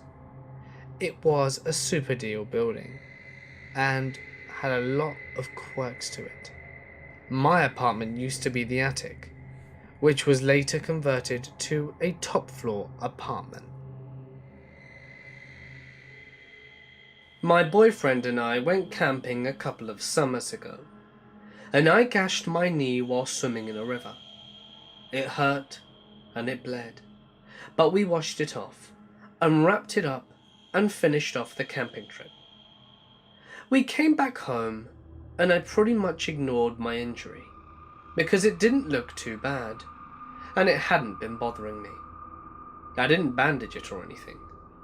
And over the next few days it flared up again, definitely got infected, and swelled up very noticeably. For whatever reason, I still didn't give it attention, and by the end of the week, my injured knee was twice the size of my okay knee. The sight of the cut was pushing out cottage cheesy yellow goop every time I bent my leg, and it hurt so bad I ended up just trying an ice pack to my leg for the day. I thought I was pretty badass, for having this crazy infection, and I discovered that the cut had gotten so deeply infected that it had not yet healed from the inside, and to my fascination, I could stick my bacteria-riddled index finger into the wound and it would sink in all the way up to my first knuckle. Yes, that first knuckle.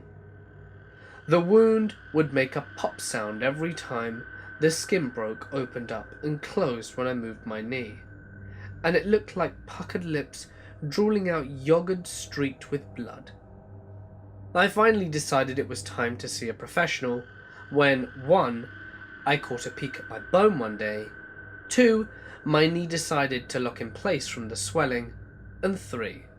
I developed a wicked fever. Oh, and I also forgot to mention, I was born prematurely, so I have no sense of smell. One day, my mom knocked on the door of my bedroom and insisted that something was up because she could smell my knee from the hallway. Turned out, it was a staph infection, and if I hadn't have treated it a moment sooner, the infection would have spread to my heart, or I would have needed my leg amputated. I don't know what was wrong with me that summer. I definitely have good hygiene, and I know how to take care of myself. I am an ERRN. This, so far, is the only death I've experienced from work that I've lost a significant amount of sleep over. 24-year-old male walks into the ER with complaints of flu-like symptoms for the past 3 days. He had decided to come in that day because he started to develop a rash throughout his body that he was unfamiliar with. Sadly, the rash was actually the result of a failed battle with bacterial meningitis, causing him to bleed internally and externally. By the time we got him back to the ER, he started crying blood, and the terror in his eyes was palpable. He went downhill fast. His lucidity diminished with his blood pressure, and the last thing he said before succumbing to pulseless VTAC was something about his mother that we could not make out. You could see his consciousness fade from his eyes as we started compressions. The code lasted close to an hour. At first, we could still keep his oxygen levels up with mechanical ventilation, defibrillation, and drugs. But blood was filling in his airways faster than it could be suctioned out. He was bleeding too fast for any medication or fluids to keep his body pressure up. He died, soaked in blood, and nearly unrecognizable, due to his now almost uniformly purple skin and swollen face. We found out later that he was studying neurobiology. He had a devoted girlfriend that was, for all intents and purposes, a fiancé, a large family, and many friends. He was an athlete who lived healthy, had beautiful curly hair, and this made the death tragic in a way that you don't experience when an 80-year-old dies. It made the unanswered pleas to God for help that had been sent echoing around the room by his family all the more bitter. I helped drag and push him into a body bag. My uncle lives out deep in rural Oregon. He told me this story where he was driving to work really early in the morning to a small town about 30 minutes away. There was a bit of traffic just outside of town, so he stopped beside another car. There was a super heavy fog this morning, like Silent Hill quality. Really thick, so he could just see the backlights of the car in front of him. After following the car very slowly, for a while, the car stops once more in traffic. My uncle sits there and waits for about 20 minutes. The car hasn't moved. All he can see is the headlights in front of him. Eventually, he gets out to see what's the matter. When my uncle gets out and walks to the car in front of him, he sees the entire front of the car completely totaled. Inside, the driver was dead. The back part of the car was completely fine, and my uncle did not know a thing was wrong earlier due to the fog. The story always unsettled me when I had to drive in fog. I sleepwalk and sleep talk a lot. I've said and done a lot of wacky things while I'm asleep, and I've also done some creepy things.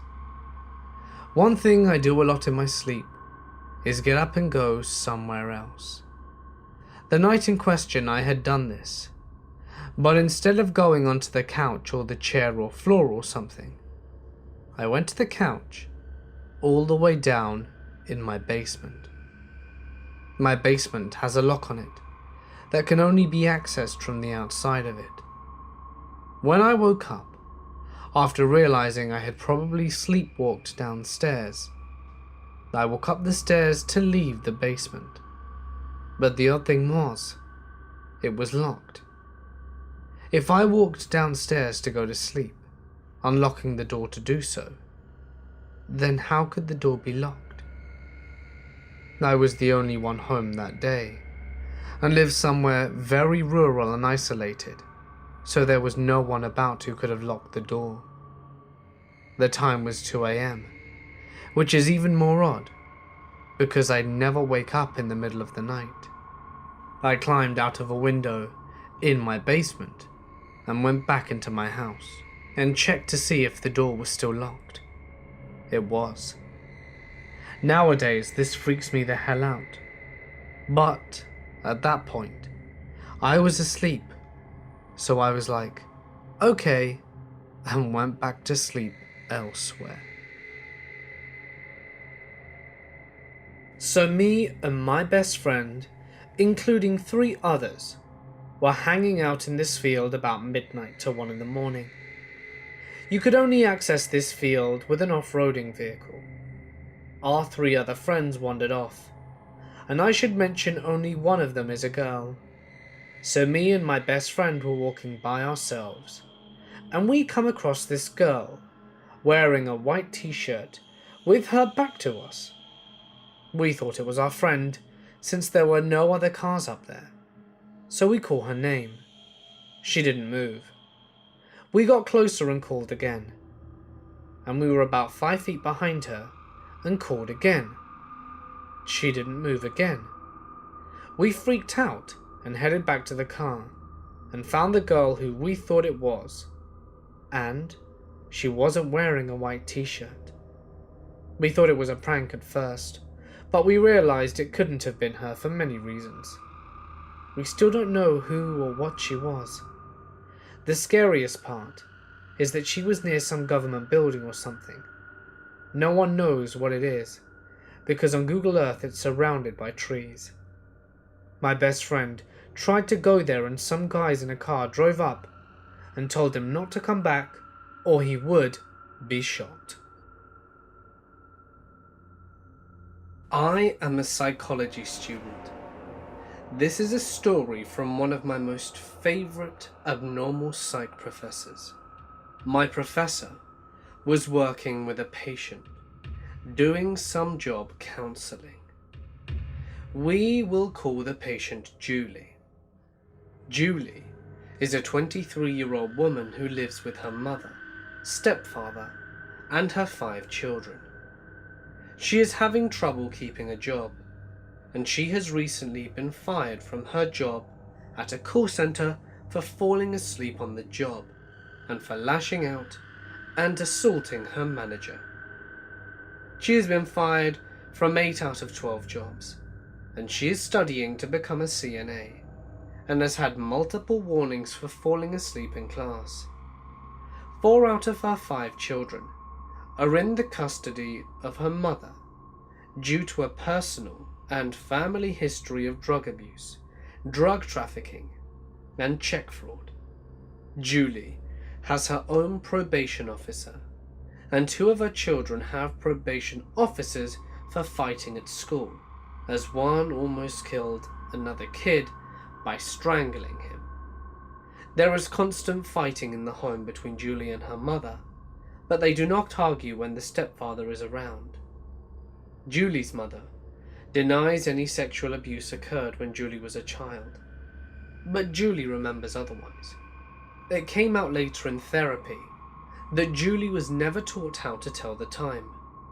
The reason she was so tired was because she was staying up all night watching television, so that the correct television time slot would prompt her to wake her kids up for school and for her to go to work. In addition, my professor found out later that all 5 of Julie's children were born from an incestuous relationship with her own stepfather, who had been sexually abusing her since she was a small girl. She was also staying up all night to protect her children from her stepfather. But, as a good twist, Julie got the right diagnosis for borderline personality disorder. She continued therapy in school and got back custody of all 5 of her children. She is now happily married to a woman and is an artist. So, no, it's not the scariest story, but I'll never forget it. We had several other cases to analyze during the class, but this one about Julie will stay with me forever. I can't get over the fact that no one ever taught her how to tell the time. I used to work at an animal shelter, and I would stay pretty late sometimes. I used to hate staying late, because something weird would always happen. Once at around 7 p.m, I was just finishing up, and it was pitch black outside. I was already a little on edge, as the animals were making all sorts of weird noises, and knocking things over in their rooms. I had to head to the front of the building. It's one big open room, to turn out the lights and head out the back door to lock up. I get to the lights and start heading back to my desk. I drop my time card on my desk and take off. As I'm about halfway to the back door, I hear my card fall to the floor and clatter about. There's no way it could have moved, as it was flat on my desk. I thought for half a second that I should check it out, and then wisely decided against it. You better believe it, that I booked it out of there immediately. Even weirder still, I was relaying this story to a co-worker a few days after, late at night again. I'm also telling her I've heard crystal clear little kid laughter before too. Right after I finish that, the motion sensor hand towel dispenser goes off in the bathroom down the hall. I obviously book it out of there, but my co-worker didn't seem too creeped out. That place is weird at night.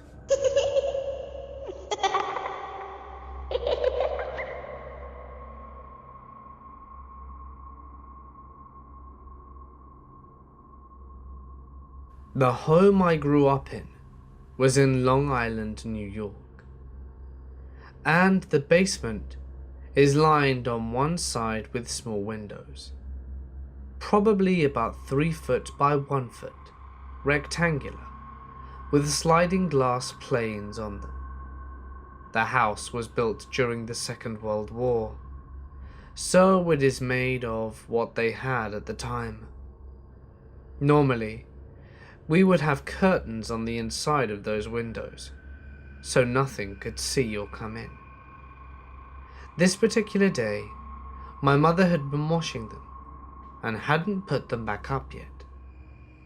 I was around 8 or 9 years old, sitting there playing Mario 3 on my NES, when I get the distinct feeling that I was being watched by someone.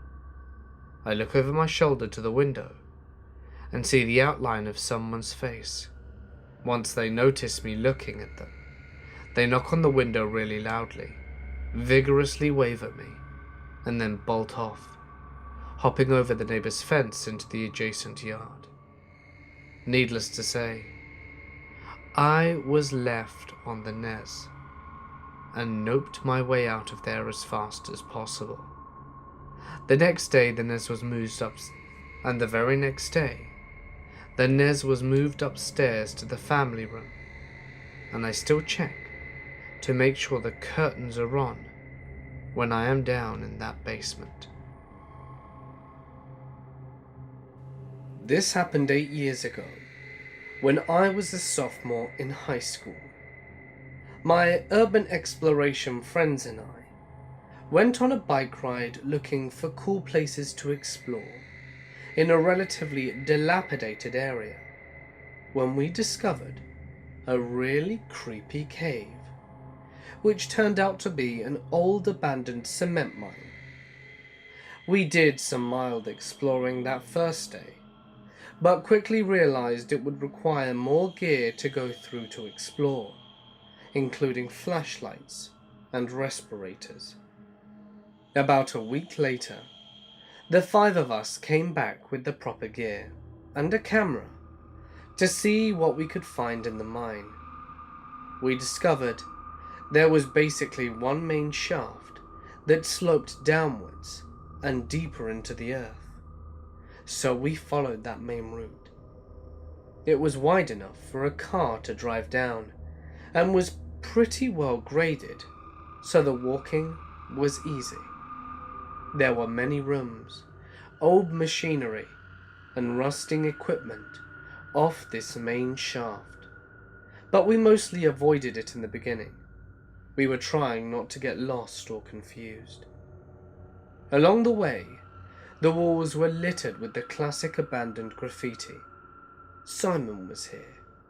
Swastikas, initials, dates, the typical phallic drawings, and more.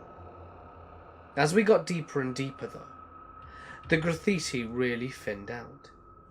At this point, the light from the entrance was long gone, and we were relying solely on flashlights. The air was so stagnant and hazy, with particles, that the light from our flimsy flashlights would only go 20 feet or so before getting totally obscured by dust. Thank goodness for the respirators. The glow sticks we had bought to mark our way to prevent getting lost were also basically useless, because they would disappear into the haze only a few steps after dropping them, and we had only bought about 10 or so. At this point we started arguing amongst ourselves. Several of the crew were nervous about going any deeper, with the air quality becoming so terrible, and without a good way to prevent us from getting lost.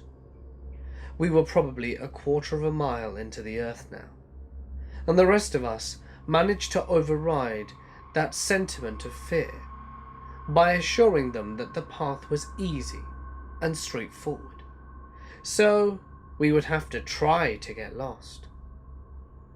We were going to rely on our level-headedness, sense of direction, and flashlight battery to get out. Despite the agreement to push on, it was becoming very creepy for everyone. We walked for a while in silence, hearing nothing but our own movements and the steady drip of water coming from somewhere deep within the cave. I think we were all pretty scared at this point, but no longer willing to admit it to each other. Then we stumbled across something that made us stop cold. Dug into the side of the deep stone shaft we were slowly descending was a tunnel, an offshoot. It was narrow. You'd have to crouch to go through it. It was also a good few feet off the ground, so required a scramble to reach it. But that wasn't what made us stop. It was the graffiti. We hadn't seen any for about 10 minutes or so we had assumed that the artists never came this far. But someone else clearly had a message. and they left it very ominously. The tunnel was lined with words written in white, all of them somehow reflecting to death and destruction. Scrawled through the tunnel were words like suffering, pain, plague, disease, and hell. It was pretty terrifying. Who else would come this far just to write such a terrible message in a mysterious tunnel that broke from the main path? But there was no turning back now. We had to see where the tunnel led to. Despite our fear, we were overpowered by intense curiosity. So one by one, we crawled through the tunnel to see the other side. What we found was a strange flooded chamber. Around a pool of water, there were many large stones, each covered with dozens of burnt-out tea candles. There must have been hundreds of used tea candles in the place. The walls had a few creepy monster faces poorly graffitied on them, and the tunnel entrance, back to the main shaft, was ringed and spray-painted with a blood-stained mouth. What is this place? Some weird ritual site for local Satan worshippers? An elaborate hoax set out by some kids? Or just some creative artwork? We couldn't find much evidence to figure out what it was, and we were running out of adrenaline to keep exploring. We all crawled out of there and made our way back to the main shaft, where we promptly headed towards the exit. When we finally saw that pinprick of natural light coming from the real world outside, we were flooded with relief. We never did figure out what the mysterious cavern was for, and I think I'm content to leave it a mystery. No, we didn't hear any monsters in the depths of the tunnel, or find any Satan worshippers covered in blood. But just finding that room, buried deep in an old forgotten mine, was enough to creep the hell out of us for a very long time. I worked as a hospital chaplain this summer. We got called to every code blue in order to be with the family and or pray while the staff worked on the patient. At 3:30 a.m, I get paged to the cardiac ICU. A 30-year-old woman has coded, and they are working hard to get her back. She is flat on her back while they are doing compressions, and she's not conscious. No family present, so I am working hard to stay out of the way and pray silently. When all of a sudden, this woman sits up straight in bed and full-on screams, "Let me go!" Everyone just stops and stares at her. Finally, after a pause that felt like forever, someone says, "Not today," and everyone kind of starts chuckling and breaks what felt like a very tense room. The staff quickly go back to work, trying to stabilize her, much of which she actually refused for the first minute or so. After she was stabilized a little more, I returned to the call room and continued with my night. But months later, thinking about her and that scream, I still wonder what she may have seen and why she wanted to go so badly. Her scream has been imprinted on my heart and still gives me chills. I am a female, of age 24, and I live with my sister at the first floor of a 3-floor building, with a big garden surrounded by a fence and gate. The 2 other families in my building are cool, but the neighbours are honestly the worst people I have ever met. The landlord has already told the neighbours not to let their kids play ball and jump over the fence to pick up the ball in our garden. They've destroyed flowers, fruit, and the fence. And the parents don't care because they say that they're just kids and won't pay for the destroyed fence. Lately, my sister caught one of the kids peeping through our bathroom window. Fortunately, he couldn't see much because of the curtains inside, but he tried. We tried to talk to the neighbors, but oh surprise, they said they didn't understand, that they only speak Turkish. How convenient. Anyway, I caught the teenage kid staring through the window the second time, and I called the police. They took 40 minutes to come, and they didn't seem to want to help. They said, without damages on your property, or if he didn't try to force entry, there's nothing we can do. My landlord said she'd already called the cops before, but they didn't care either. My sister and I also noticed some socks and tank tops of ours were disappearing magically from our clothesline outside. My boyfriend gave me a collapsible baton, 2 folding knives, and 2 pepper sprays, and we never leave home without them.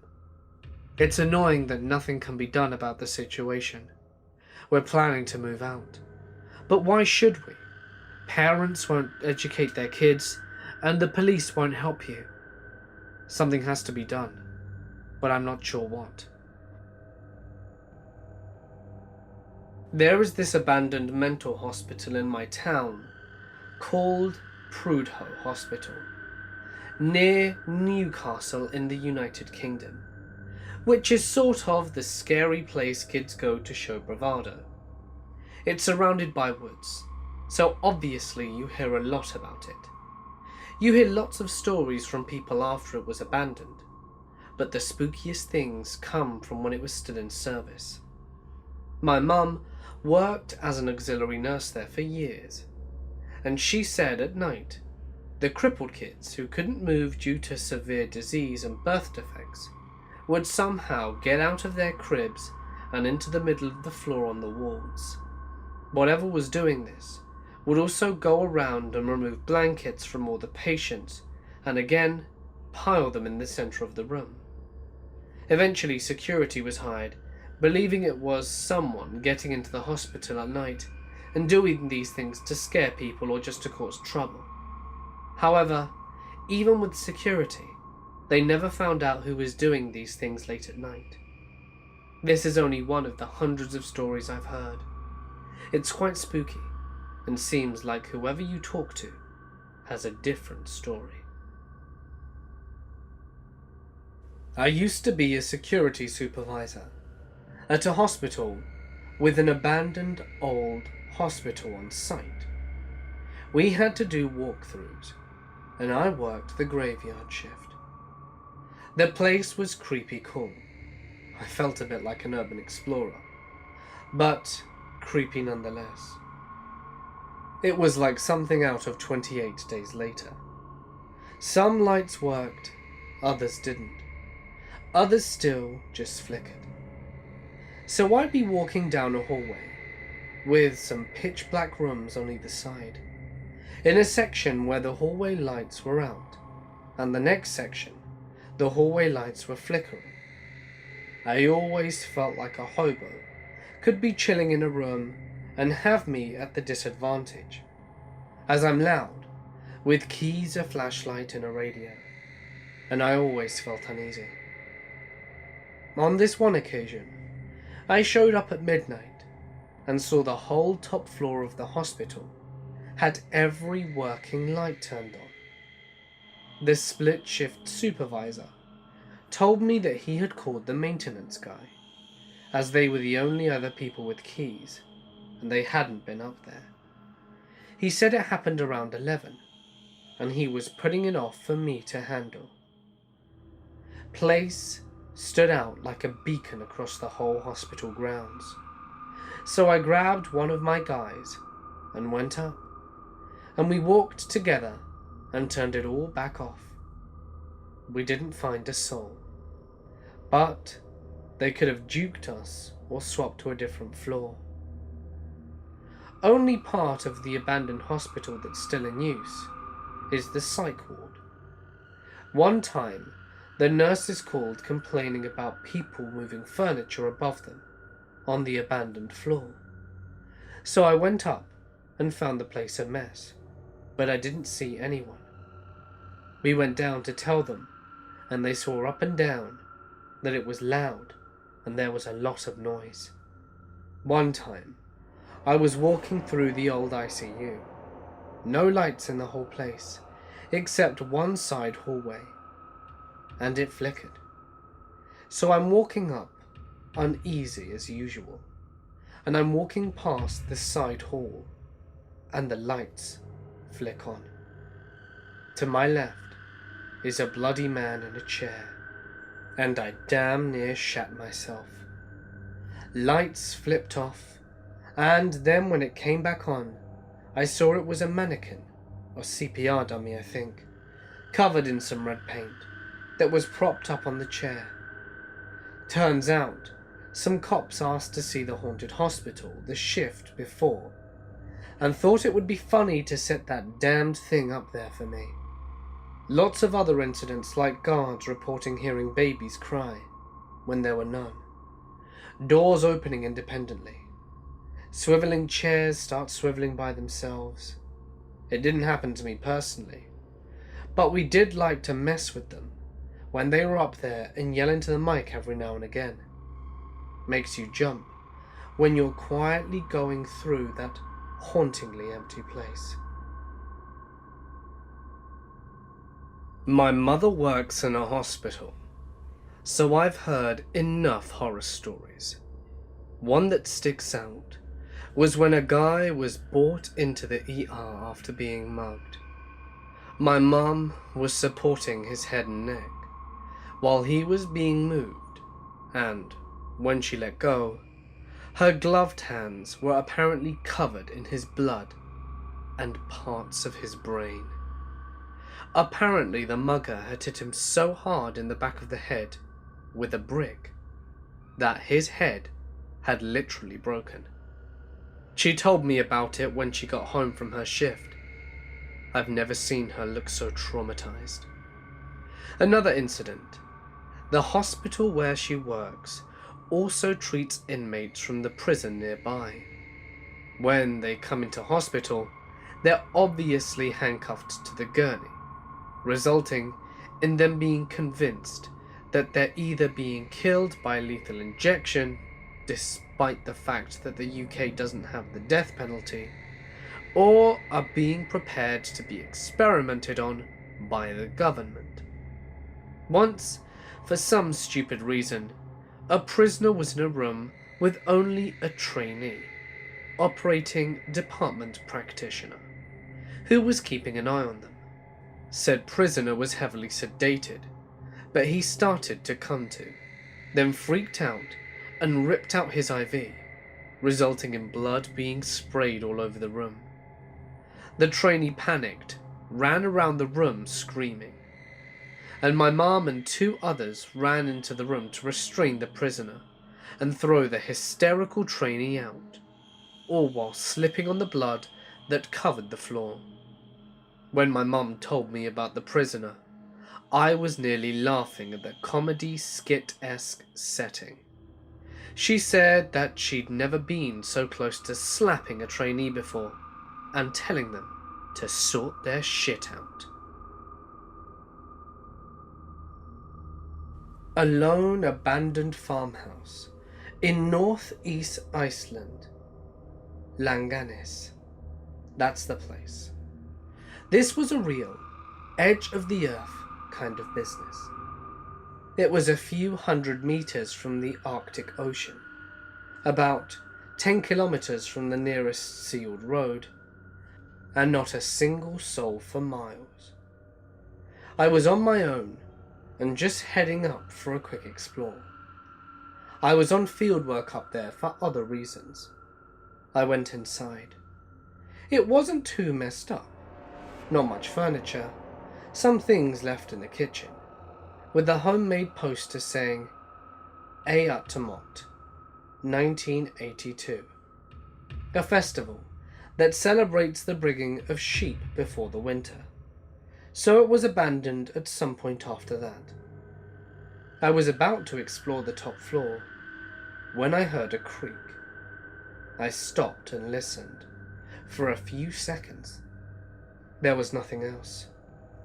Fine. I went up 2 or 3 more steps and heard the creak again, and genuinely 2 or 3 more footsteps, or at least the sound of it.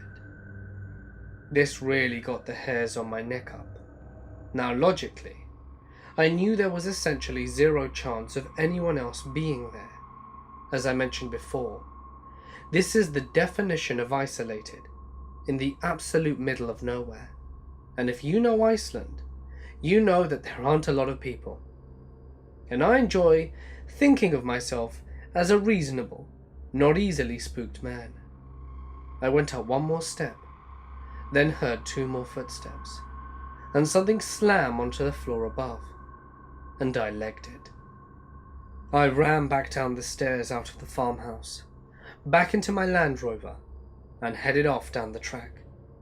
I never did find out what it was, and I felt stupid, but my love of horror movies took control of my brain, and told me to run from the footsteps in the attic of an abandoned farmhouse. At least, I got a few good photos.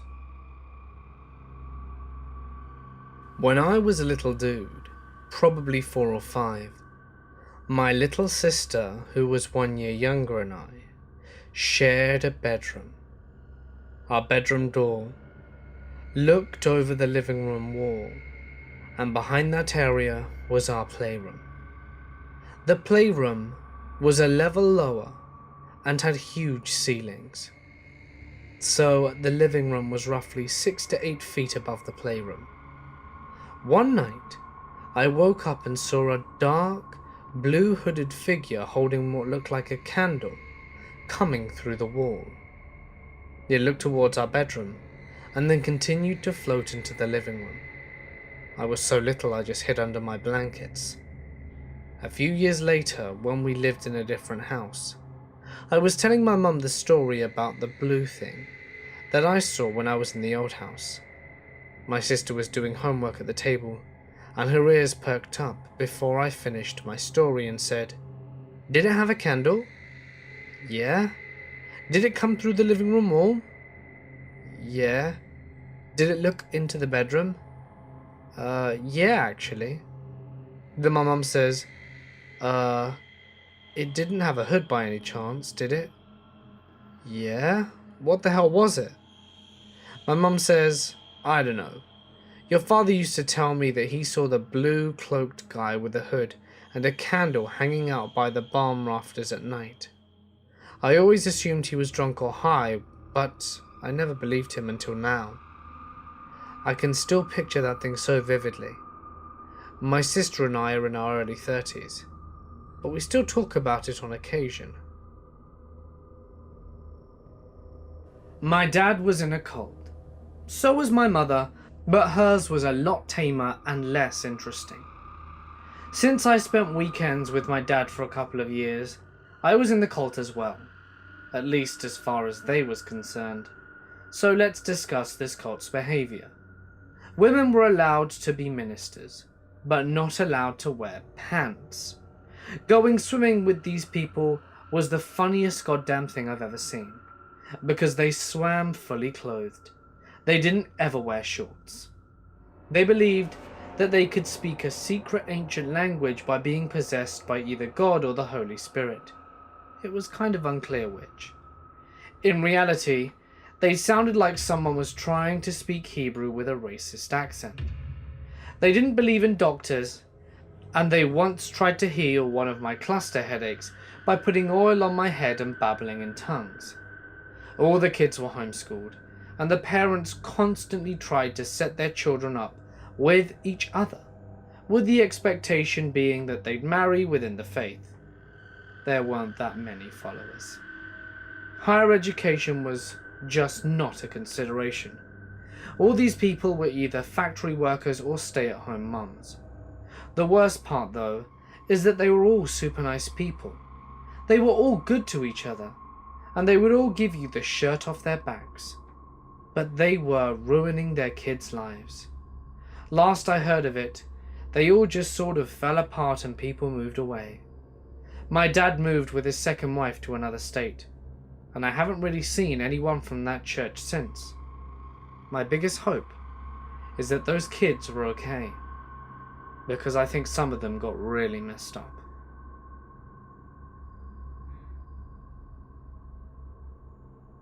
I was the night watchman at an abandoned mental hospital turned state park for a summer in college. The only creepy thing I remember was one night I was with one of the state park police, and we saw flashlights in one of the buildings. Kids constantly broke in, and other people broke in to gut the old buildings of any copper they could find. So as I was saying one night, we saw flashlights moving around, so we went in. The officer pulled her gun and flashlight, and in we went. We could hear footsteps on the floor above us, so we slowly and quietly went upstairs. We checked every room and found nothing, and with there being virtually no places to hide, we found this very strange, until we heard footsteps above us again.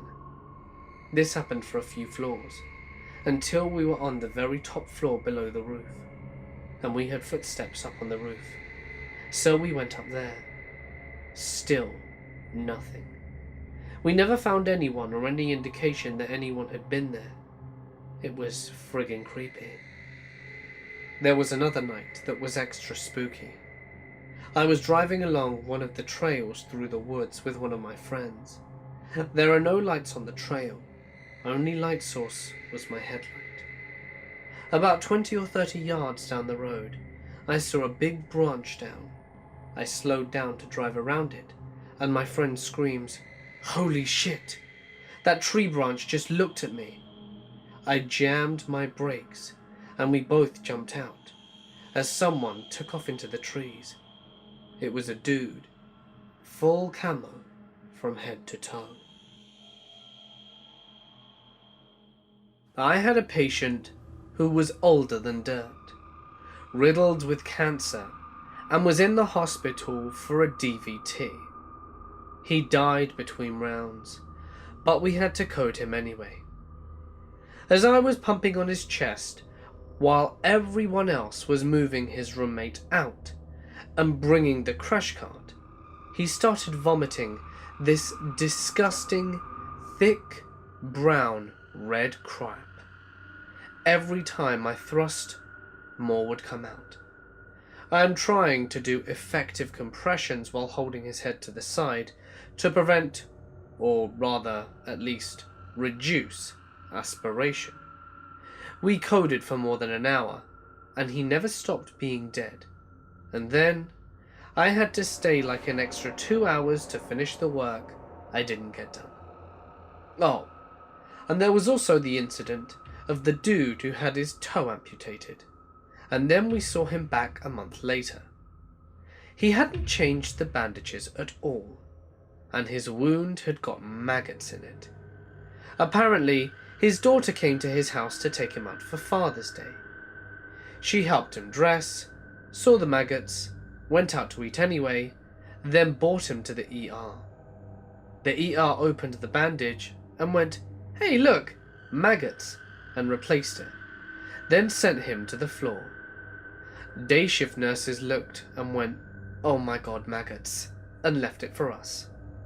I had to take photos for wound care documentation, and then we drowned the maggots and finally put a clean bandage on. He ended up having to get an above-the-knee amputation, but at least the maggots reduced the infection enough to save his life. A few years back, when I was a medical student, I was doing my primary care rotation when I had to see a morbidly obese lady for a gynecological issue.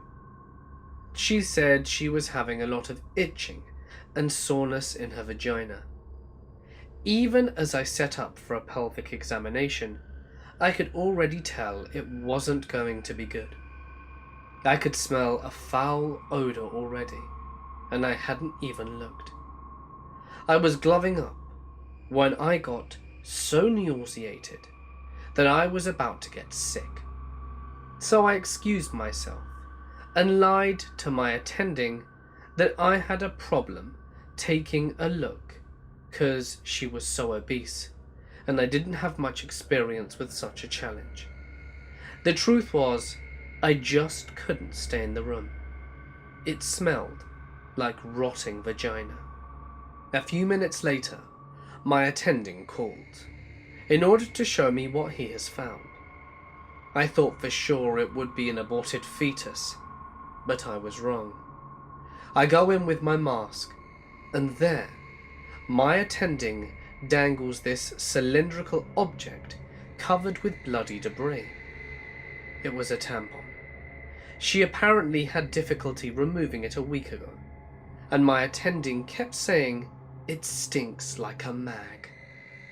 The embarrassed patient was crying, and I felt bad, but I had to step out of the room because I was beginning to regurgitate my saliva and was on the verge of puking. To this day, I can't forget that smell. I think that was my deciding factor as far as not going into OB/GYN. I just don't want to encounter that horrific smell ever again. So this happened while I was living at home. I hear a glass breaking in the middle of the night. I think someone is trying to break in or something, so I call my grandpa as he lives downstairs, since my mum was away from the weekend. I wake him up and start searching upstairs while he searches downstairs, with not a single piece of broken glass to be found. I shrug it off and forget about it. A month later, my mum bursts into my room in the middle of the night, whispering and yelling about hearing broken glass and thinking someone is breaking in. I sleepily tell her that it's nothing, and I heard it a few months ago as well. She decides to go downstairs and check it out just to be sure. On our wooden mantel above the fireplace, we keep a religious candle. This one, I believe, was the Sacred Heart of Jesus burning all the time.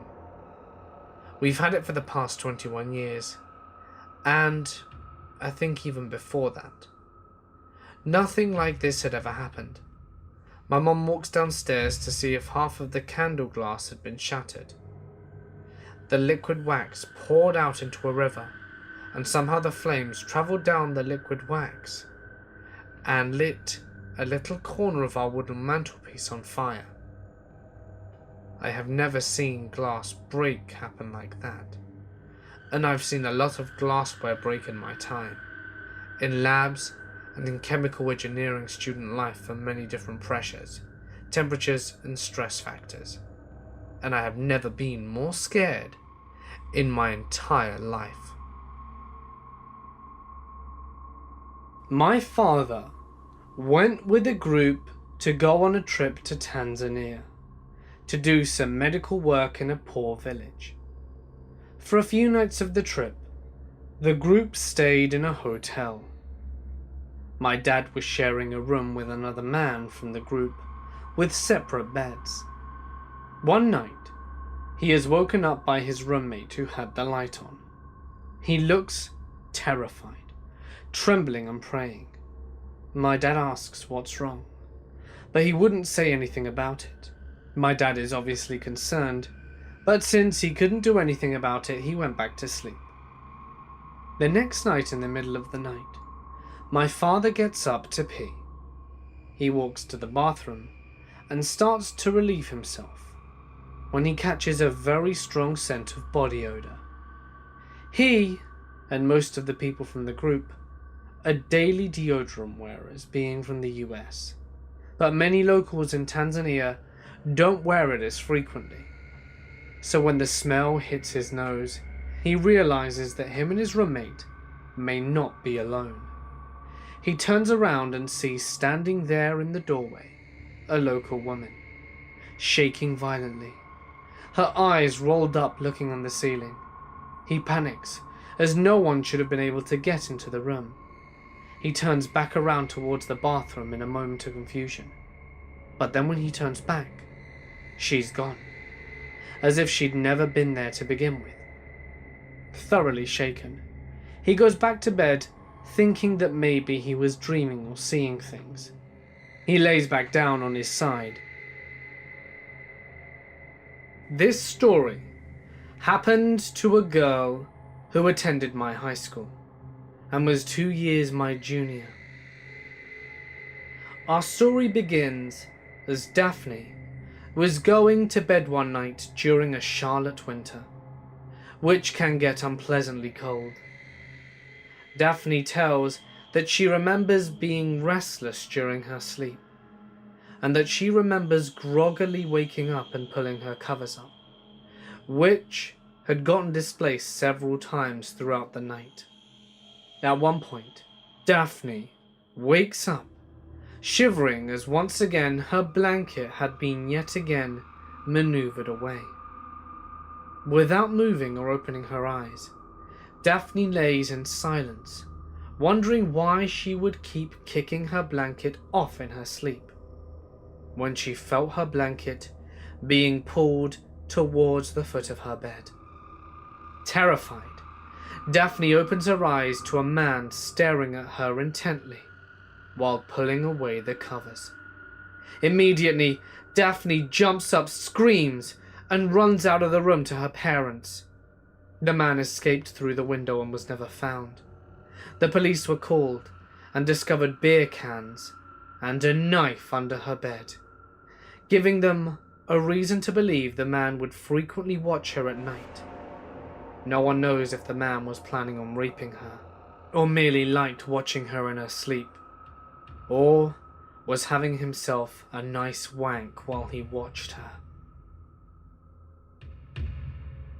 In the 90s, I worked overnight and weekend security at a centre for psychiatry that cared for inpatients, outpatients, and even the criminally insane awaiting trial. That area of the building was basically a prison instead of a hospital. People would often bring in the arrested for evaluation, and the homeless could even walk in and ask for help. We saw all kinds. I did this job for years, and some nights got very, very busy. Two scary situations really stick out from those times. The first, I was manning the front desk, and a walking patient holding a knife walks in, screaming that he wants to kill himself. He had cut himself all over his body and was covered in blood. My supervisor quickly rifled through the database and found him. He had a history of violence against staff, AIDS, hepatitis, and more. I was commanded to put him down, and I approached him with a chair as a shield. When he wound up to swing the knife at me, I rammed him with the chair until he went down. Then a bunch of staff jumped in, and everybody put 1 foot down on him until he was better subdued and eventually sedated. A doctor was in my face right after, yelling, "Did he touch you? Did he cut you?" I still wasn't sure until after an examination. The second incident started when 2 police brought in a tough-looking guy for an assessment. This guy is keeping his head down, not saying anything, and I led them into a secure observation room. The arrested and 1 officer goes in. The other cop returns with me to get our information and to see if he's in our database. Suddenly, my partner, who was watching the monitors, jumps up and hits the alarm and run back the way we came in. We run after, and the door is wide open, and we see the guy wailing on the officer with his handcuffs like a one-handed flail. The other cop does most of the work in this case, and the arrest is pretty much laid out on the floor. How did this happen? How did this happen? In my quick inspection, I noticed that his hands are funny. They're all covered in blood from the fight, but something doesn't look right. I look closer. The guy doesn't have a thumb. Even the ball socket that attaches the thumb to the palm has been removed. The cop looks at the other hand. Holy shit, both thumbs removed.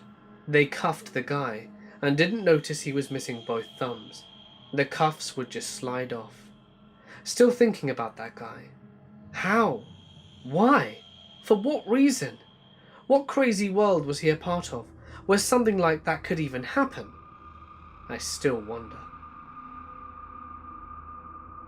My great-grandpa was a lazy, mean, rude jackass who didn't care about anyone but himself. He would go to work, come home, expect dinner to be laid on the table, and then go to bed. Every day. And he was always nasty to my great-grandma. My great-grandma kept complaining that he never fixed any of the various problems around the house. The stove wasn't working right. Some parts of the house were practically falling apart, and there were leaks in the roof and holes in the floor. It was a mess. Of course, he would just yell at her and tell her that it wasn't his problem. Well, one day, he ends up dying. And even though he was still a giant jackass, my great-grandma still loved him, and she felt miserable over his death. So, a few days after his funeral, her friend decided to take her out and spend the day away from the house, to try and take her mind off it. She comes back a few hours later, and the door is unlocked. She thinks someone's broken in, so she panics and rushes around the house. Then she notices something. The roof is fixed, the floor is fixed, and the stove is fixed.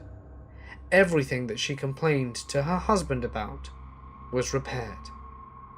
She then went back to the front door and noticed that his favorite shoes were sitting in front of the door, and his favorite coat was sitting on the coat rack next to the door.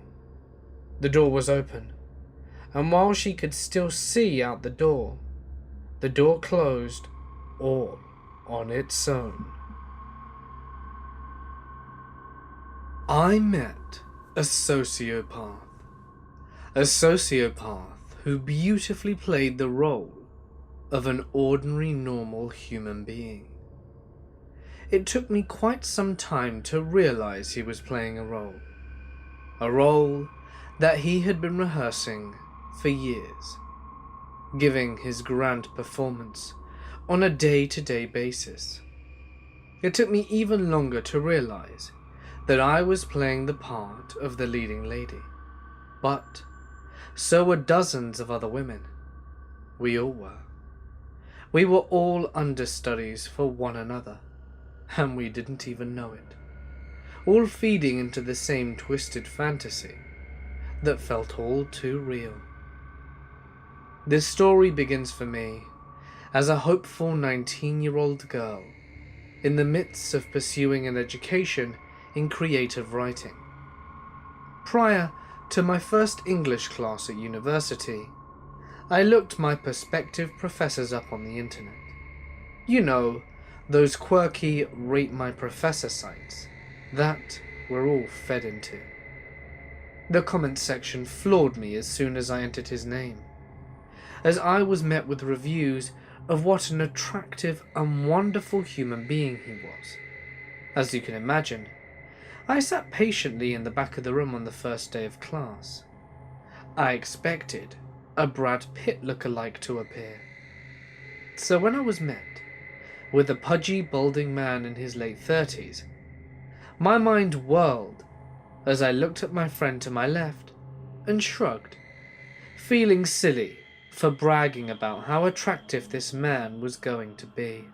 He entered class 10 minutes late with a wide smirk on his face, his hair in uncombed wisps that desperately tried to cover the evidence of premature aging. His face was swollen looking, with beady green eyes that sunk into his head, darting back at the wall and the tile ceiling. He had the physique of a man that spent most of his afternoons sitting at a desk throwing back beers, stains on his khakis and buttons missing on his blazer, and his faded white collar shirt was wrinkled and tucked into his pants in a haphazardous way. He was meticulously lazy. He wanted you to know that he didn't care. Every move calculated in such a way that you believed what he wanted you to believe. Looks aside, this man was a comedic genius, a real savant with words. He spent half of the class telling ridiculous stories, chock full of cuss words and euphemisms. His personality made up for the rest of him, in a big way, of course.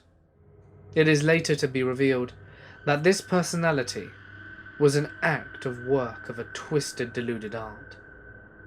Our first writing assignment was a personal essay.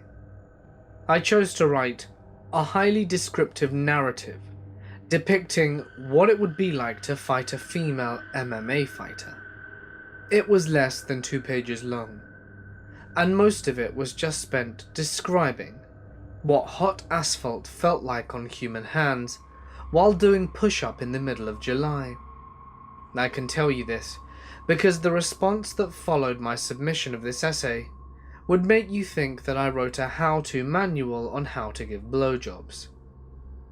After our first writing assignment, and a few weeks later, I sent him an email asking him if he knew how I could become more involved with creative writing on campus. I mean, that is what the professors are there for, right? They are there to help you achieve what you want to pursue in life. I was directed to seek out whoever is involved with the school paper and see if I could be of any service. I politely thanked him, and then was met with this response. This is from John Carrigan.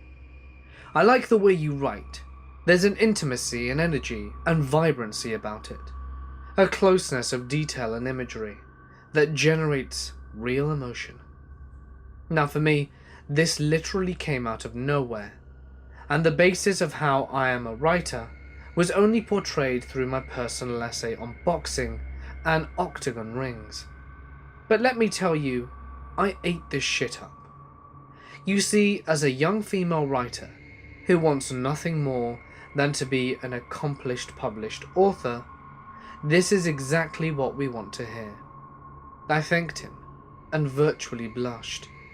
He replied, "It helps that I know you in person, but I feel like your writing matches your persona, and that's an important ability for any writer.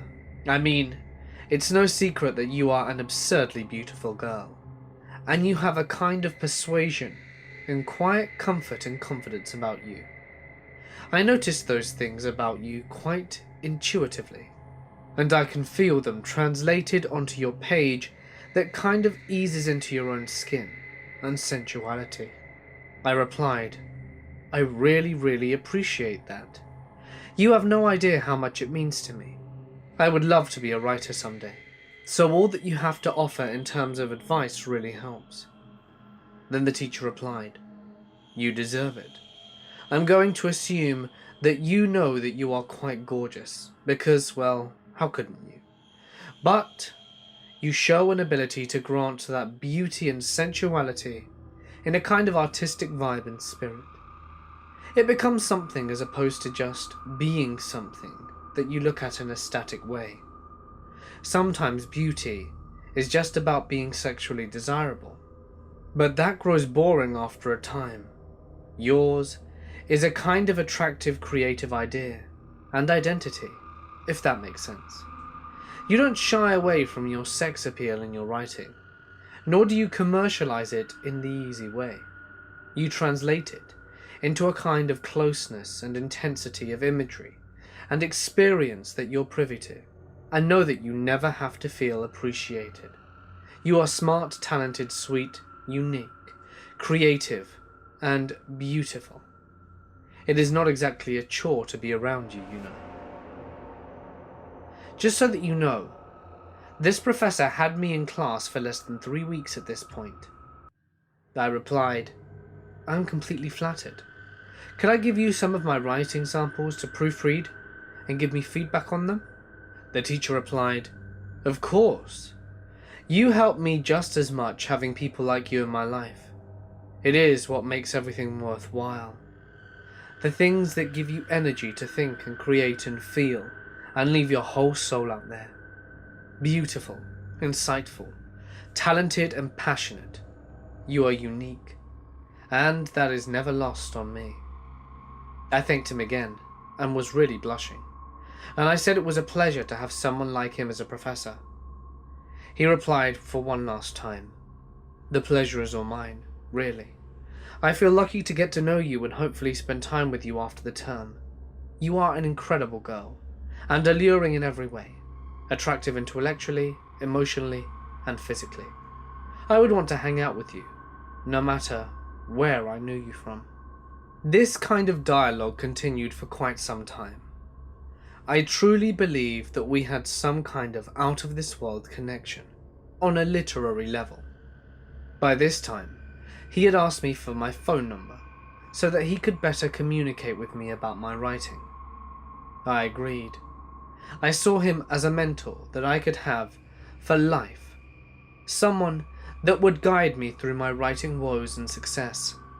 And of course, the oh-so-eloquent word vomit of excessive compliments being shoved down my throat didn't hurt either. He had me completely brainwashed. I just didn't know it yet. He would call me on the phone and tell me that I was a force of nature, a force to be reckoned with, and that I was going to do great things in this world. I was at a loss for words. He also ran a pseudo-dead poets society at night in a rented-out classroom on campus. He had implored for me to attend for quite some time, and when I found the time, I stopped by for an afternoon. However, something felt different that night. The classroom was filled with other students. His eyes seemed to linger on me for just a tad too long. His smirk resurfacing every time I would laugh at one of his jokes. And after the meeting, I scurried back to my dorm and was met with a text message regarding how distracted he was by how I looked that night, and how it was such a sweet and seductive pleasure to have me be in his presence. That night, it hit me. Had I gotten into more than I could handle? My head felt fuzzy. My hands shook, and I sent a single text message that ended up being the literal definition of a game changer. I debated sending this message for a good 10 minutes. What if I was misreading his advances? I would hate to make class awkward by assuming anything. I went for it anyway. "Do you have feelings for me?" And this was his response. "You are beautiful, provocative, and talented. Of course I have romantic and sexual thoughts about you. It would be an insult to both of us to even pretend I didn't. But it is really cool that it is deeper than two. And we can still have an awesome, meaningful relationship right now and figure out the more personal, romantic, and sexual stuff as we go along.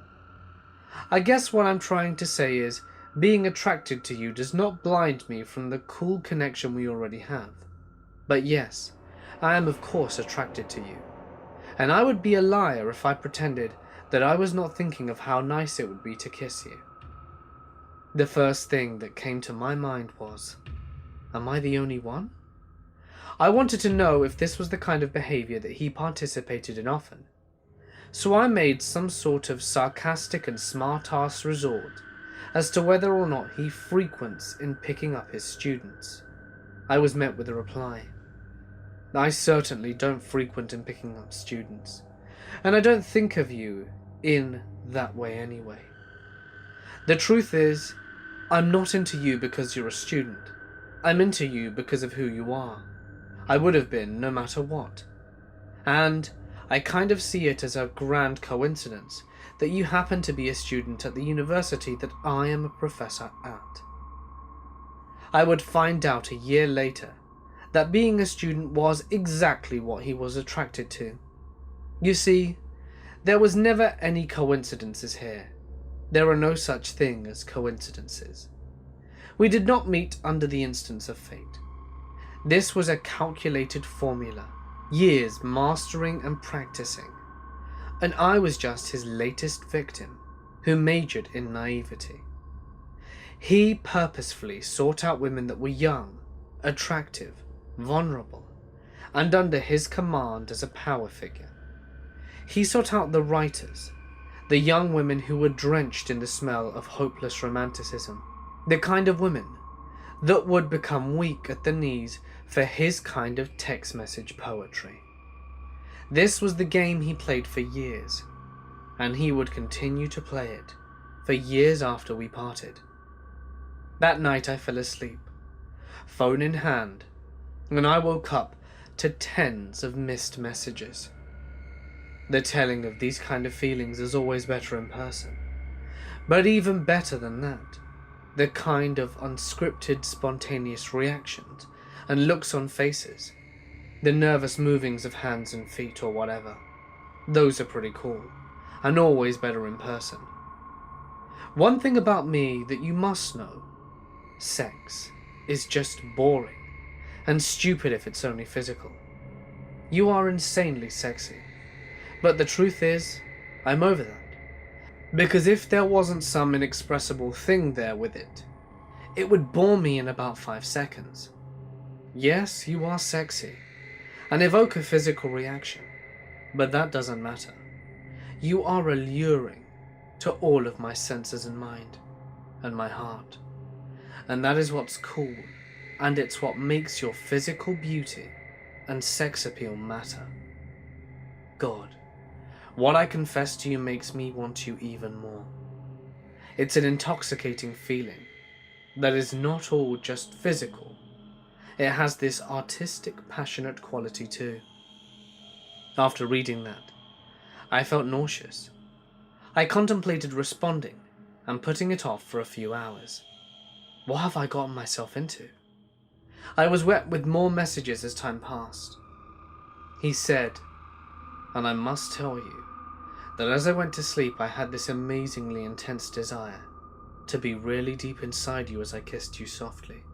Your lips, your neck, your chest.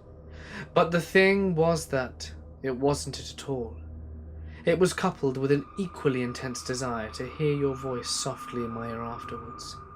To just talk and laugh and be. I felt as if I was in over my head with this. I began drinking whole bottles of wine before class, not being able to look at him in the eye. That goddamn smirk of his. It would follow me around the classroom like a plague, and about a month later of me avoiding him outside of the classroom, my drinking had worsened. I had been prescribed Xanax for the anxiety that I was feeling, and one night, I almost finished half a bottle of those nasty little blue pills when I received a text message from him. Come over. We need to talk. I needed this to be over, and made my way to his chance. The warm embrace of the drugs and the wine in the back of my throat told me that everything was going to be okay. I got behind the wheel of my car and plugged the address he gave me into my phone's GPS. When I arrived, he led me inside and locked the door behind us. The apartment was nothing but one big room with the world's smallest couch resting on the side. My eyes widened. I could die here, I thought. The drugs seeped deeper into my bloodstream as I shook off the thought. He showed me the bedroom, a dirty mattress propped up against the wall with a box television set on the floor next to it that was loudly streaming an episode of South Park. I asked for water, and he told me to take a seat. Now, when I tell you about this couch, it was small, and it was the only place to sit in the whole apartment. I think small might be an understatement. The couch was made so if two people sat on it together, they would be forced to touch legs, touch sides, and touch arms. Thinking back on it, I wouldn't even be surprised if that couch wasn't some sort of calculated purchase to ensure his entrapment succeeds. I sat on the armrest side of the couch, to avoid having to actually sit together. He gave me a glass of water, and I chugged it, and he asked if I was nervous, as he smirked. He talked about his family, about novels he had read, about his bookshelf, about where he had travelled to, and he asked me about my roommates, and seemed uneasy when I told him that they knew the address of his apartment just in case I didn't return. He told me about his feelings for me. I sat in silence and drank water. He excused himself to go to the bathroom, and I could hear him peeing just feet away. What have I done? Exiting the bathroom, he made for his seat on the couch once again. Except, instead of sitting down, he walked past his seat and lunged towards me, grabbing the back of my head and pulling my face up towards his. He kissed me. It was wet, it was sloppy, and I pulled my head away and looked to my feet.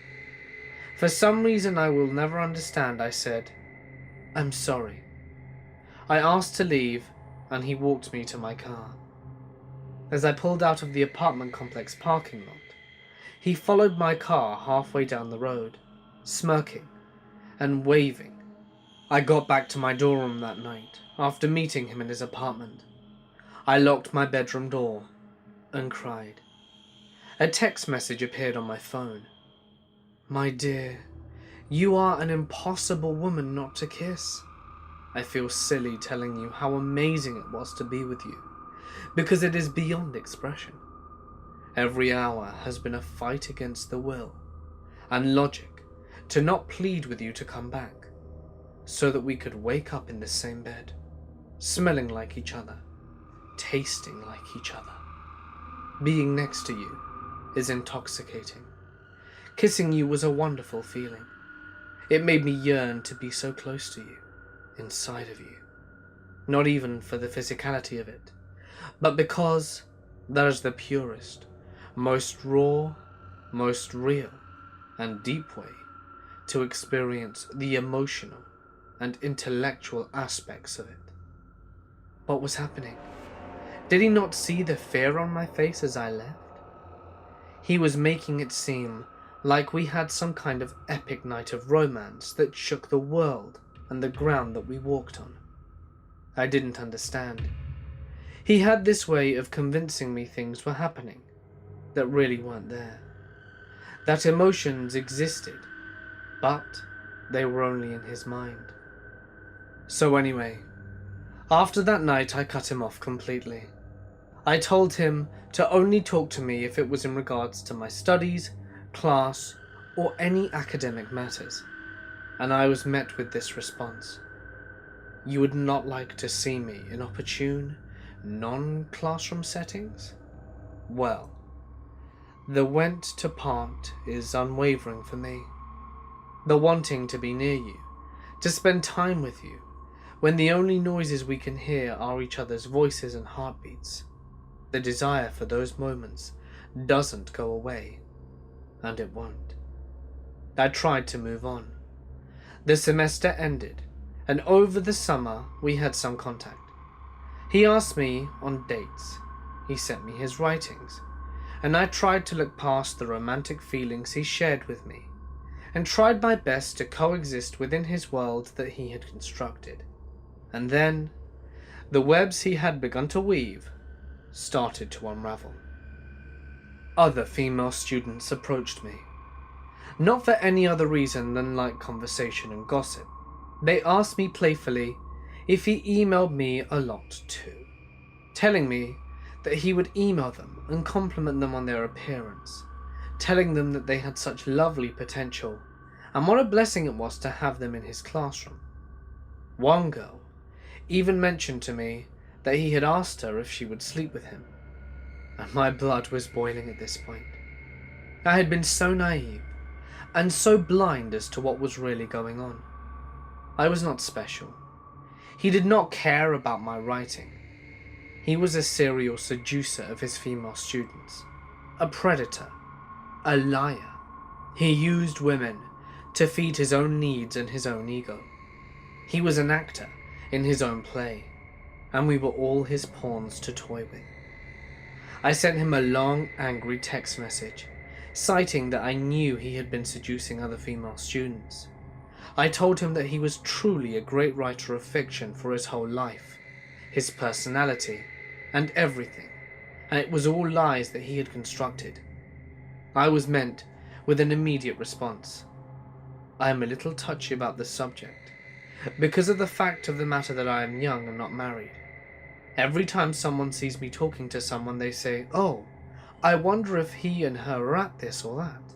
And I get that that's just life, and it comes with the territory.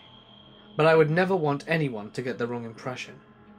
I've spent 95% of my professional career in my 20s, and because of I've spent 95% of my professional career in my 20s, and because of this, I've more a social type of conversation with my students of both sexes. It's just my personality. But I say, as God is my witness, that I have never created a conflict of interest or taken advantage of that position for personal, social, or sexual gain.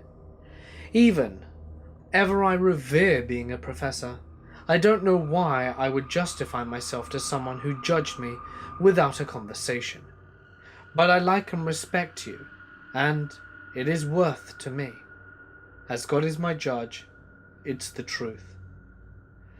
I told him that a student had shown me emails that he had sent them, emails that explicitly cited examples of him trying to seduce them. And I was met with literally the most bullshit lie anyone has ever told me in my 20 years of living. Oh God, I know exactly what you're talking about now. Zolk's party. That is going to sound stupid, but my friend Pete was staying with me and my email was open as my homepage. He thought it would be a hilarious practical joke to write to people in my inbox. I know how stupid that sounds, but I swear on my sick father's life that that is the truth. I promise on everything I hold dear and holy that this happened. I had forgotten all about it. I'm not going to bring it up again because the whole thing was ridiculous and painful in ways I can't explain. But, just from me to you, as someone who cares about you deeply and respects you profoundly, I promise you that's what happened. Pete and I were best friends since the ages of 5, and the truth is, we haven't spoken since it happened, because he had no remorse or understanding of the consequences of that kind of joke. I lost a dear friend over it already, and I only bring it up now because I don't want to bring distance between me and everyone else I care about. I've been over-vigilant about these sort of things, and to have him make a mockery of all crushed and angered me beyond words. I swear on my mother, father, and everything in the world, if you want to judge me, even though you literally have no clue what went down, you literally have no clue what went down, then I suppose there is nothing I can do about it. It is not science. I wish there was some forensic way I could prove it, but I can't. It's just true, and unfortunately, I have no way of proving it, but it's true. But go ahead and thank you for knowing everything about somebody when you are 0. Absolutely 0. I said that he was a liar. I said that the message was the greatest piece of fiction he'd ever written. And he told me, I understand your feelings on this, and honestly I would feel the same. But you should know that you're being ignorant. When I found out that he had sent out those emails, I wrote the whole thing up and had him sign it, and gave it to my department chair just in case any problems came up, and none did. There's papers on file about this, and I was hoping you might just give me the benefit of the doubt without going into all this nonsense. But you just didn't know anything about what happened. I'm sorry about the whole thing, but you just don't. I can show you the paperwork, but it's all worthless, and are only going to assume the worst all the time. I'm not a fool, and I revere the Academy. I mean, I was mesmerized by you, and still never said a word until after you turned the conversation in that direction. That is all I have to say. Have a nice night. I hope we can move past this. Remember that I didn't initiate any social contact. I would never have just initiated that. It's just not something I would do. My head imploded. He was such a superb liar that I think even he believed it to be true. I was the one that started all of this? This was my fault? I asked for this? This man was the godfather of manipulation. For a brief moment in time, I stopped and thought to myself, did I cause all this? He was good. He was so good at what he did. But I think after that conversation, he knew the jig was up. I truly think part of him realized that I was becoming too smart for his game. Later that day, I received an email. Shit, this is killing me. Listen, I say this with no motive or want. I'm going to go ahead and acknowledge right now that there is no chance of us having anything romantic. So I speak to you right now with no motive at all, just as a human being who cares about you. Please know that I am not some guy who uses professorship to sweet talk to every pretty girl he sees. That's not who I've been in my life, nor is it what I want or ever will be. So please, let's just move on from this as people, and acknowledge we can't have a romantic bond. I say this to you only as someone whose heart would be broken if someone I cared for so deeply thought that's who I am. I'm an emotional person, so I take things very hard in every context. And I first just want to say I'm sorry for being combative about the whole thing, as I understand how you feel. I'm certainly guilty of liking to hear myself talk, have an ego, think I'm charming, and running my mouth too much from time to time. All things that I willingly admit, and things that I'm trying to work on. But the specific things you saw were not written by me, nor have I ever initiated any social romantic contact with someone in one of my classes. I revere the grace of what I'm privileged to do, and I have been hyper-vigilant to be about that grace and to not cheapen or demean the great job I'm so lucky to do every day, by using it to seem cool or to try and sweet talk girls or whatever. And all of this just comes from my heart, because it matters to me. I'm not trying to salvage any hypothetical future chance we might have at romantic relationships. I resolve myself to the fact that it's an impossibility for the myriad of reasons. But just know, I never did anything. I didn't hear from him again after that. My drug addiction to prescription anxiety pills and alcohol began to escalate, and I started counselling at the school to talk about the professor. The counsellor urged me to come forward, and I was still hesitant. I stopped going to classes, started to isolate, and began partying my life away, leading to me getting kicked out of my living quarters by my roommates. I wasn't at rock bottom yet, but I was certainly on the right train heading there. When I felt like I had nothing left to lose, I sent an email to the campus police briefly describing the situation. He requested that I type up every text message or email that I had and constructed a document with all evidence and correspondence in it. So I did. However, after reading my document, it was pretty much everything that you've just listened to, and more explicit sexual parts, and the head of campus police looked at me in the eyes and asked, "Now, you can be honest with me. Are you responsible for starting all of this?" And my face turned pale white when I left his office. He called me numerous times to give further testimonies. I never answered and never went back. It was cowardly of me to just drop a shitstorm of information like that and then bail, but I didn't want any further part in that investigation. I did not hear from John again, but I heard he got fired, and it was true. He was no longer on the professor roster. I drove by his apartment sometimes on the way to the bank, and his apartment had a for sale sign on the lawn. I'm not gonna lie, it made me smile. I wanted him to lose everything. I felt accomplished for a time, but that dwindled soon thereafter. I would go to parties where other classmates of John would be there and would taunt me. "Hey, what happened to John? You give him one too many blowjobs? I dropped out of the university and transferred to another school in a different state, my home state. I slowly but surely began writing more. After hitting a horrendous rock bottom, I got sober, and shortly after started a blog that depicted stories of my drugs and alcohol addiction. I was feeling rather empowered and bold one day, and decided to write a blog post about my experiences with sexual harassment. Now, this post mainly concerned other atrocities that happened to me, but very briefly, I mentioned my run-in with John, the sociopathic professor. The catch? His name was never mentioned, nor the school. All I did was cite phrases that he would use on me, all very ambiguous. 2 months later, I received this email. Hey, I came across your blog a few days ago, and I felt compelled to email you in response to your post. Very long story short, I'm a student, and I know exactly the professor you're talking about in your post. By writing about your experience and sharing your story, you've made me realize how naive I've been, and what a manipulative, lying, abhorrent person he is. You started out your post by saying how much you didn't want to write it, but I'm writing to you to thank you.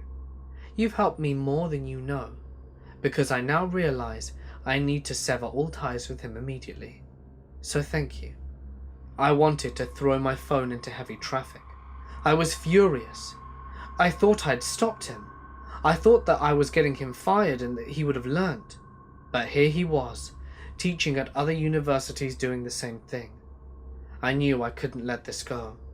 I needed closure, and I needed to put an end to this, for good. After hearing that John was at another university, and at it again, my blood was boiling. And well, this is where I might lose 70% of you listeners that had my back. I could have let this go. I lived in another state and had a pretty decent life. I could have just walked away and said, well, that's her problem, and leave it at that. But I didn't. Something inside me felt morally obligated to finish what I had started. The main reason I reported him was so that he would never be able to manipulate and torment young female students again. I truly thought that I had failed, and that was it for my responsibility to fix it. I could not understand how someone who was fired from sexual harassment could still obtain teaching jobs. I doubt the information was ever disclosed, and was just swept under the college rug. I decided to ask the girl who emailed me, Emily, what her story was. This next part is from her perspective. He started out emailing me about how beautiful my writing was, but I never responded because I didn't consider myself a writer, so I didn't care so much to ask him more about it. Soon after that, he told the class he was working on a manuscript, and if anyone wanted to read it, just to email him and he'll send it over. So that's what I did. I mean, if your professor's writing a novel, why wouldn't you want to read it? So he sent it to me, and I didn't get around to reading it for a while. So he emailed me and asked me what I thought of it and if I had any feedback. So I emailed him back and said I hadn't gotten round to reading it yet. So he emailed me back that he'd love to know what I thought of it once I read it, and maybe after the semester we could meet up to discuss it. So a couple of months go by, and it's the very end of the semester. He already knew I would be in his class the next semester too, along with the majority of my classmates from his full class. So he takes the whole class for pizza, and everything seemed pretty normal. But he specifically asked me about my boyfriend and if I lived with him, which is the first thing I found very strange about him. Relationships had come up at some point in class, and I mentioned my boyfriend and how long we'd been together. So he emailed me later that night, gave me his number, and asked if I wanted to meet up and discuss his writings or to text him. But I never did. So he emailed me on New Year's Eve, oddly enough. saying he was really interested in my opinion and he really wanted to meet up. So I gave him my number and we met up 2 weeks later. A little at first and then more and more frequently, but nothing inappropriate. By now spring semester had started and it was mostly just, I liked what you had to say in class today, or you looked pretty. He's very good at reading people, and I think he knew I wouldn't take any sexual shit if he tried to pull it right off the bat. Then it got more into the, I feel this special bond between you, and if I'm being completely honest, I have sexual and romantic feelings for you, but I know you're in a situation and I respect you too much to ever do anything to jeopardize that bond we have. He then said, I like you too much just to kiss you and possibly lose you forever over it. And I like you so much as a person that I want to be around you. And I know we can't have anything romantic, but I feel like I need to be friends with you. I can keep it completely platonic, despite my feelings for you. And I believed him. So we met up for coffee and pizza or whatever a handful of times, always in public places, because as much as I believed what he said, I still knew something was fishy about him. I also let him know that my boyfriend knew where we were and that I was with him. But his texts started getting more and more inappropriate as I would try to change the subject and just ignore what he was saying, until it got out of hand. So that brings us to a few weeks ago.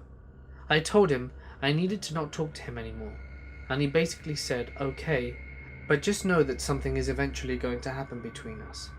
And even though he hasn't made any moves, it's only because he respects me too much and he's resolved to let me be the one to initiate anything. So I received a couple of emails from him, and some of his writings, and I would just email him back and say thanks. And he would email me back with that he missed me. Then in, I assume, a very desperate act, he started telling me about you and what happened. He told me about you early on, his very skewed version of the story in which he was the victim, and I took his bait and texted him in response. I just meant to text him a very quick message, but he went back to like, I had never asked him to stop talking to me. Very inappropriate off the bat. So I asked him your name, just because I was curious, and I googled you, sorry, and I didn't find anything too curious, so I let it be. But he was being so comfortable telling me things I didn't want to hear after me telling him I didn't want to speak to him 2 weeks earlier. And then more red flags than normal were raised. So I googled you again, just to see if I could find any articles or anything to tell me what really happened between you two at the university, and found nothing about it. And that's when I came across your blog, and I had an epiphany to say the least. So he texted me late Friday night, just after I found your blog, and I didn't respond. He didn't text me all weekend either, and he usually doesn't because he knows my weekends I work and the schedule is a little crazy. And he usually doesn't because he knows my weekend work schedule is a little hectic. So all weekend I was going back and forth, should I reach out to you or not, because it's really hard to decipher his truths from his lies. So as you know, I just went for it on Monday. Then he texted me yesterday morning, and I told him I wanted to go back to not talking to him anymore. So he said, Emily, you know how I feel. So, you know, I'm sad when I can't talk or see you, but you know that I'll give you whatever you need, and I want it to work. I want it to be right, whatever it takes. You're wonderful, Emily, completely. You'll definitely be on my mind. To which I responded to, just okay. After reading her email, I asked her if she would ever report him. She was very hesitant due to the fact that her mother was also a professor at the university, and that made things very complicated for her. I know none of you know me personally, but I can't sit quietly about things like this. being the victim of rape, and countless situations where sexual harassment or overt creepiness is involved. This really hits home for me, especially when I knew this man personally and what he was capable of. I looked at my phone, and for the first time in about 3 years, I looked up a name on my contacts: John Carrigan. The following ensued through text message. I said to him, "You have learned absolutely nothing from your past actions." Then he replied, "From what happened at our university? I know I'm as immature and cavalier, and I absolutely learned and grew from that. As God and my Father are my witness, I did. It changed me completely." Oh, so you no longer seek out romantic relationships with female students then, I assume? To which he replied, "The truth is, I never really did. Just immaturely liked to flirt and get the attention, though what we shared was so different, and I made a mockery of it with my ego, and I sincerely apologize. But no, I've grown out of all that stuff completely. There was a time when I enjoyed the mysteries and flirtations, but I've learnt my lesson about such things, and I've learnt what's important. I've become humble, it's quite a thing, but I've humbled myself and been less selfish, and in a crazy way, I do have you to thank for that. I didn't lash out at you even right when it happened. I didn't yell and scream or even ask you why. I thought it was a bad idea for us to be in touch. If we had been in touch, I would have only asked for a chance of forgiveness, nothing else. How about the bullshit story of yours about Pete and all those emails he sent to girls in your classes?" John said, "We react badly when we're embarrassed. I make no excuses. I was embarrassed and reacted like a teenager. Stupidest thing I did in my first year of teaching. I felt so embarrassed. I fell back on that stupidity. I was an immature jackass, and I make no excuses for that." "So you're still baiting your students with your writings, I presume?" "It's available if people ask for it. You and I first connected as writers. That's where the raw connection feeling came from. I'm sorry that the messed up ego and vanity got to you, truly. But maybe we can put an end to the bad stuff behind us and focus on the good. You can write. It's as simple as that. You're a natural. It's very rare." I replied, "I want you to know that the things we do in life and the choices we make will always come back to us. Don't forget that, John." At this point, I think he begins to understand that I'm onto him, because he starts off with a new weapon: bribery. He uses my dream career to bait me. Just so you know, and there's no expiration date on this, but I'll be teaching a creative writers workshop, and if you ever want to guest lecture, the offer stands. I figure maybe that's a decent way to focus on positive things and put the negative things in the past. People will really benefit from your perspective." I reply, "Really? Are you joking? It would not be a good idea for me to be a guest lecturer for a professor I got fired. I would lose any credibility, and I choose what is right." He replied, "From my point of view, I think it can actually, possibly lend more credibility, as it's a clear show of mutual maturity, and no hard feelings, and a focus on good and positive things, instead of past grudges and mistakes. Also, I wouldn't introduce you as, 'This is the girl that got me fired.' Life is usually long and winding. We've both done things we wish we could take back, and we've both paid severely for them. I think all we can do is try to be the best people we can be going forward." That's what I offered. But I respect your position, and it'll stand in years to come if you change your mind. And this might sound strange, but the truth is I've been trying to be the kind of person you'd be proud of. I keep that specifically in mind. It's how I matured and grew out of all my silliness. My head was about to explode as I stopped responding. He was toxic and willing to cut open his wrists until all the possible lies flowed out before ever telling an ounce of the truth. Without mentioning Emily's name, I wrote an email to the campus police about John Carrigan. It's probably too long to read out now, as most of the things you've already heard. But it stated what he had done to me in the past, what he had been fired for, and what the student from the university told me. Was it my problem or business? Not exactly. But to be honest, I didn't care. He didn't deserve another second chance to stand up in front of a classroom of people, hopefuls, and mentally pick out his next victims. I wanted closure, and I needed it. 2 weeks later, I received this message. On my father's grave, I promise you I have no improper intentions towards anyone at my university. I swear on everything holy that I will never ever do that. I've grown out of all my ego. May God strike me down if I'm lying. Just so you know, he never did.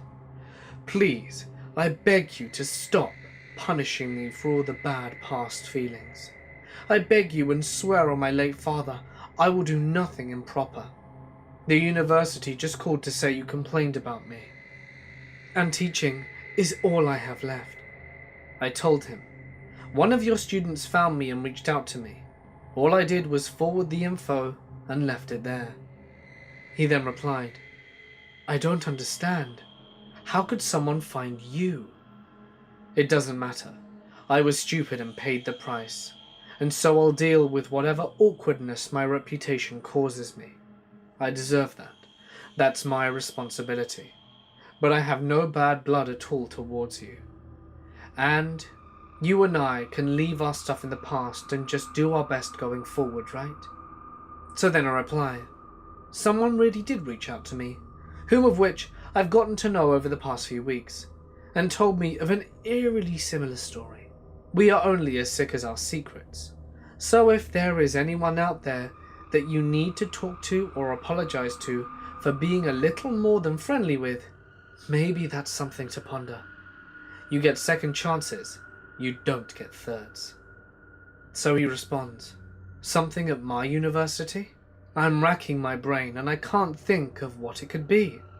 I do talk too much, and a lot of what I say can be misconstrued. But the truth is, what happened between us was good. It grew me up. It changed me. I'll be even more vigilant now. I'll have no non-professional discussions of any kind with anyone, male or female. I pledge that. That was the last I heard from him. 1 week later, I received an email from the head of investigations at the university he was teaching at. They decided to fire him.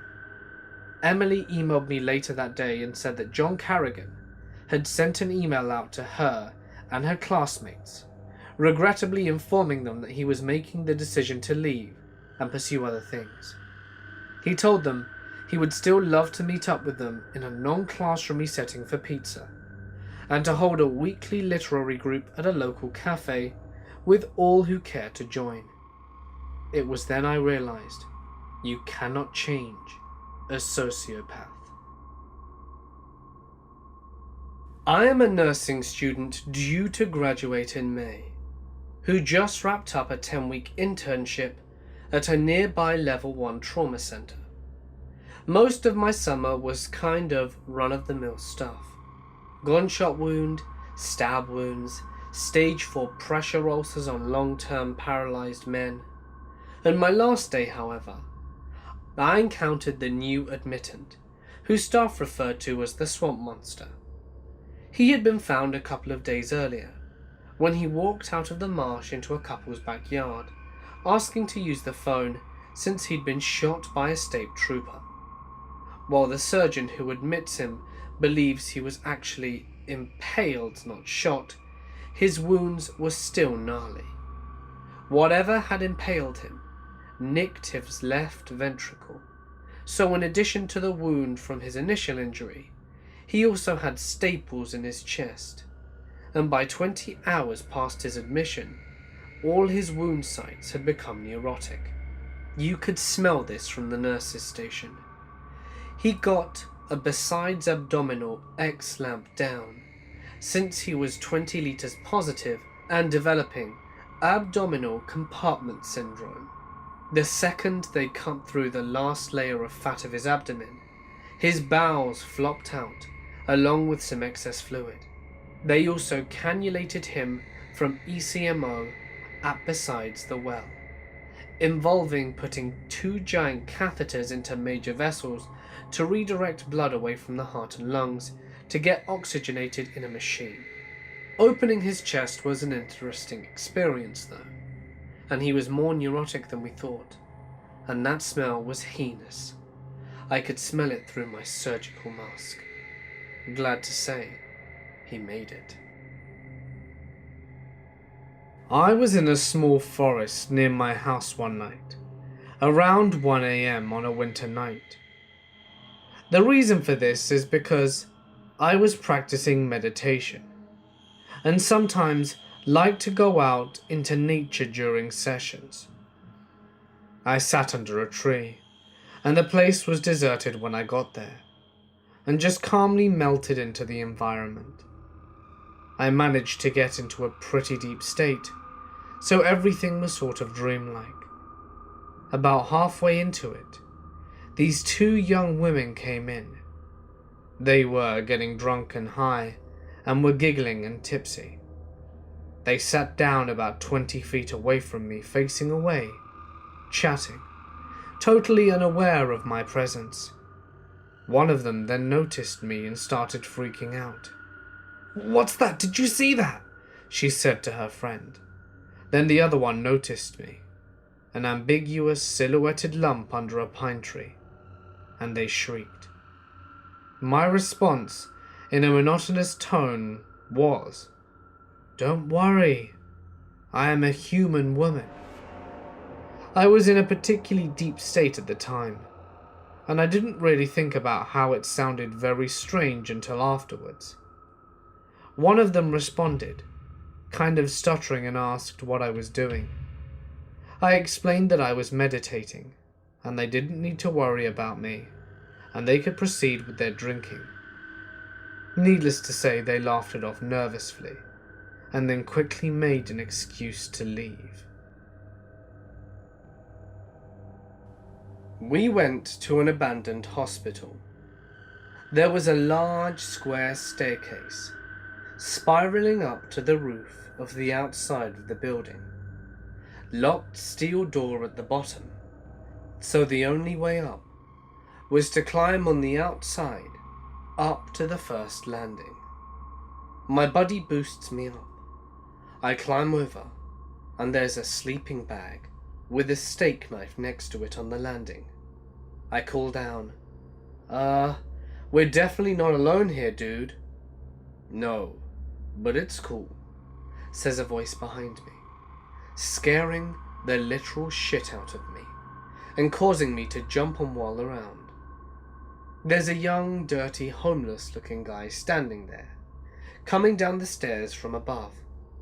Hands up, palms out. "I didn't mean to scare you." He takes a seat on the stairs, so I carefully step onto the handle of the little steak knife, lean over the edge, and pull my friend up. We had planned to sit on the roof and drink beer, so we offer the homeless guy a beer, which he gratefully accepts, and we shoot the shit on the landing for a while. We were talking about the city, the cops, traveling, and life in general.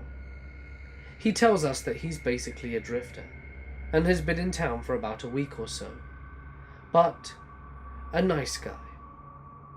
Things are going pretty well, when all of a sudden, he asks, "You guys are human, right?" I hate it when I meet people that end up being aliens, and you never know until you peel their skin off. They've been after me a long time, you know. They don't stop. They never stop. Sometimes I think I should just kill everyone, to be safe. He's definitely not joking. There's an uncomfortable silence as my friend and I realize this guy is genuinely batshit. Yeah, man, we're human. We just wanted to check out this place and drink some beer. We're gonna go and make a move now, though. We definitely don't want to be any trouble. He just stares in silence. So we leave him the last beer, carefully, backing up the railing, jumping down and walking away. Very quickly, constantly looking back over our shoulders.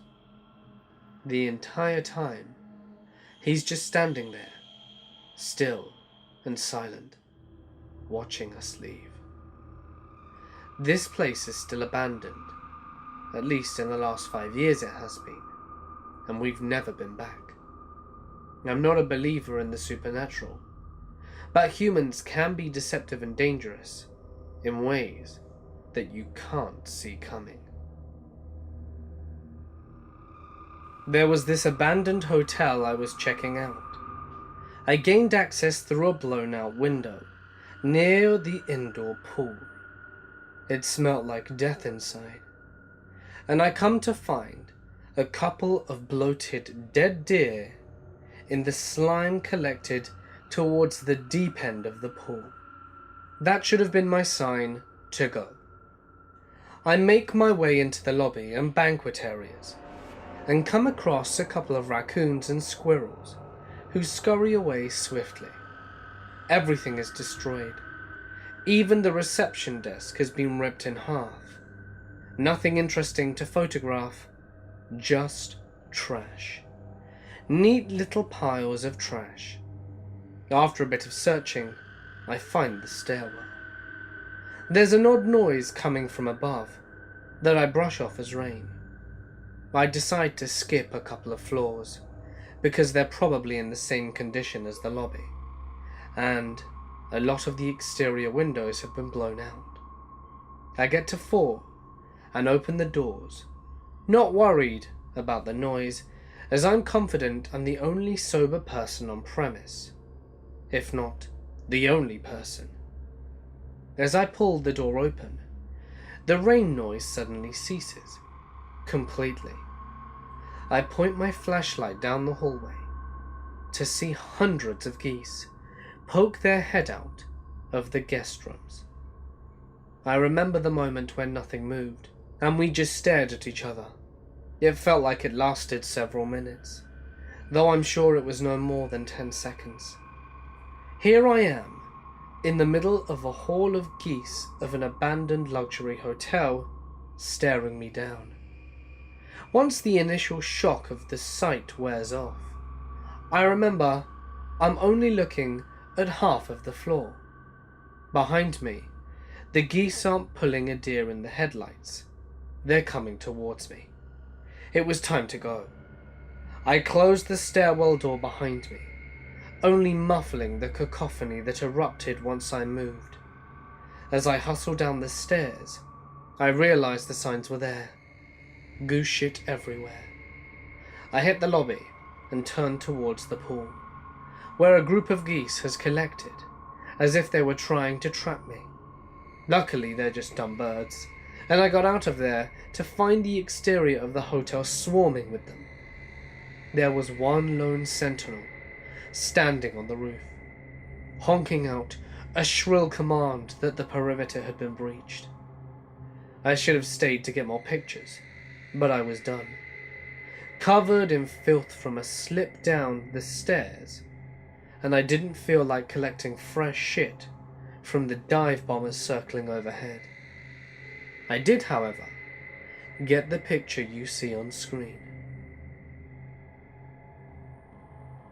I worked IT help desk in a hospital for 3 years, which meant working a late shift 1 week out of every 6. The first time I ever did this, most people went home between 5 to 6, and it was dead quiet by 7. Later in the evening, I started hearing doors and windows open and close in the building's other wing. This went on until I left at 1 a.m. Windows open, then immediately closing. Doors opening at both ends of a long hallway simultaneously. And it just went on and on all night.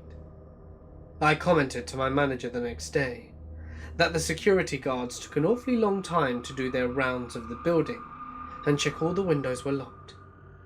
It went on for hours by my watch. He gave me a funny look and told me that there was no security in our building after hours. I'd been the only living soul in there. It's worth noting that the building has originally been a nun's dormitory, and when they moved out, it was converted into a morgue before getting its final makeover and becoming an office block. Same thing happened every time I pulled a late shift. I heard these noises all night, but never saw anything disturbing. So I decided in the end it simply wasn't a problem. However, leaving the building meant turning off all the lights and then walking 30 meters in the dark to the main doors. I hated that part of going home. My company would put us up in the Shiloh Inn downtown when we were in Salt Lake City. A co-worker of mine was awakened in the middle of the night by the sounds of a bunch of kids in the hallway. It went on for longer than he could tolerate, so he opened the room door to tell them to hush, only to find the hallway empty. He could still hear the children, so figuring they were in an adjoining room, he called down to the front desk to complain. The man at the front desk claimed to be certain that there were no kids staying on the floor, but that he was certain the noise would subside in a bit, and he offered to send up some earplugs. My co-worker was a bit annoyed. "How can you say there are no kids when I'm hearing kids?" he said, but went back to bed and eventually managed to fall back asleep. The next day when he was checking out, a different clerk made the mistake of asking the routine question, "Was everything satisfactory with your stay, sir?" My co-worker gave her an earful about the noisy kids and how the other clerk had dismissed the complaints.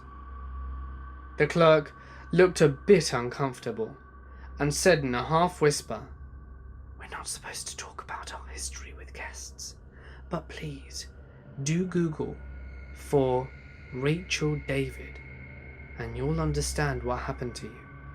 We get similar complaints every few weeks, and we try to never put kids on that floor."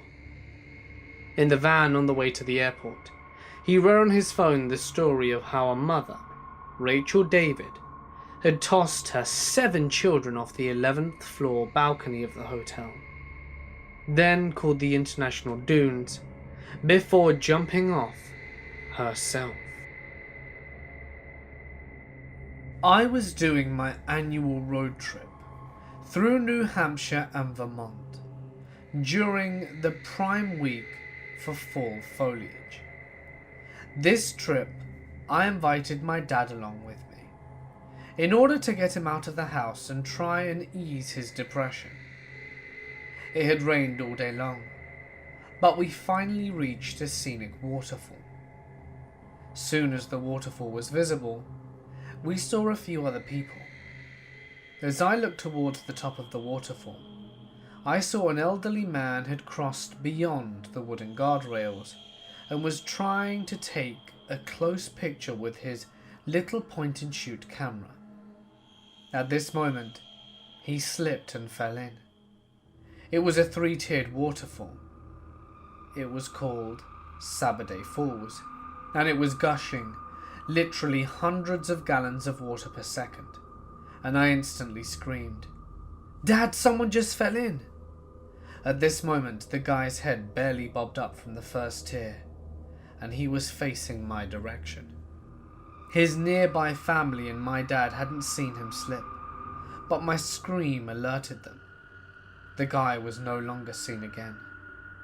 We frantically all spread out through the course of the waterfall, looking for signs of him for the next 20 minutes. It was almost magical how we all did this instantly and effectively, without any communication, as too much distance didn't permit for us to speak. Nobody could call police due to no cell phone coverage in the area. And later, We found out that his family did in fact see him at some point as he was being washed down. His body was found the next day by authorities. He was in his 60s. As a photographer and thrill seeker, I will always be cautious now. I participated in an experimental program in the 80s through a hospital in Memphis that was supervised by a governmental agency.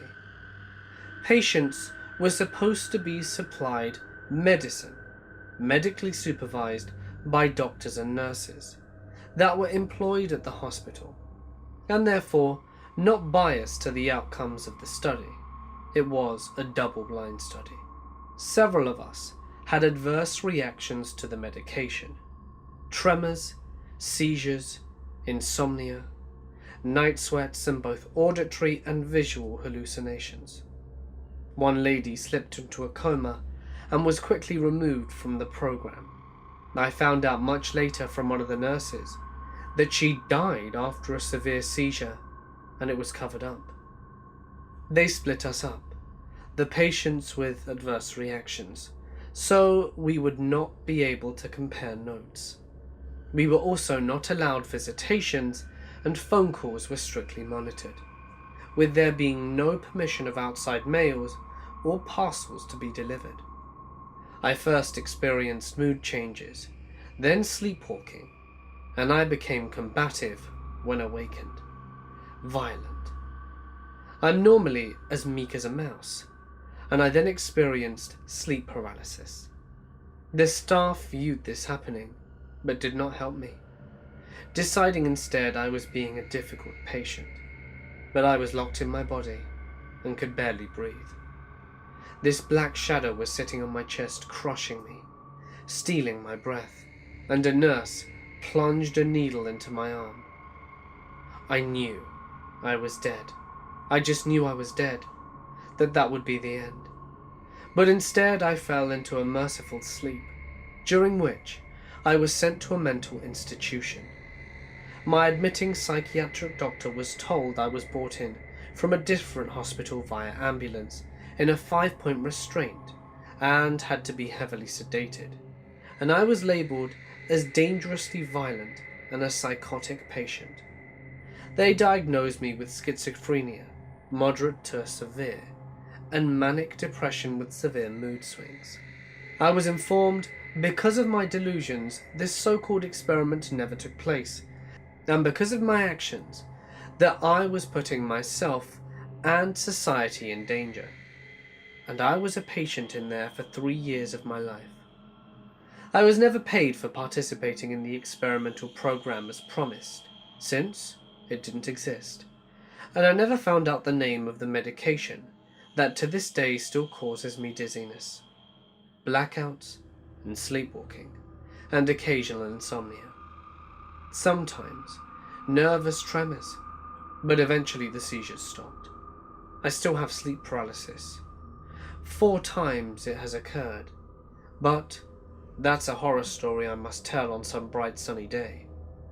To speak of it on a dark night such as tonight, when all the lights could go out, is unthinkable.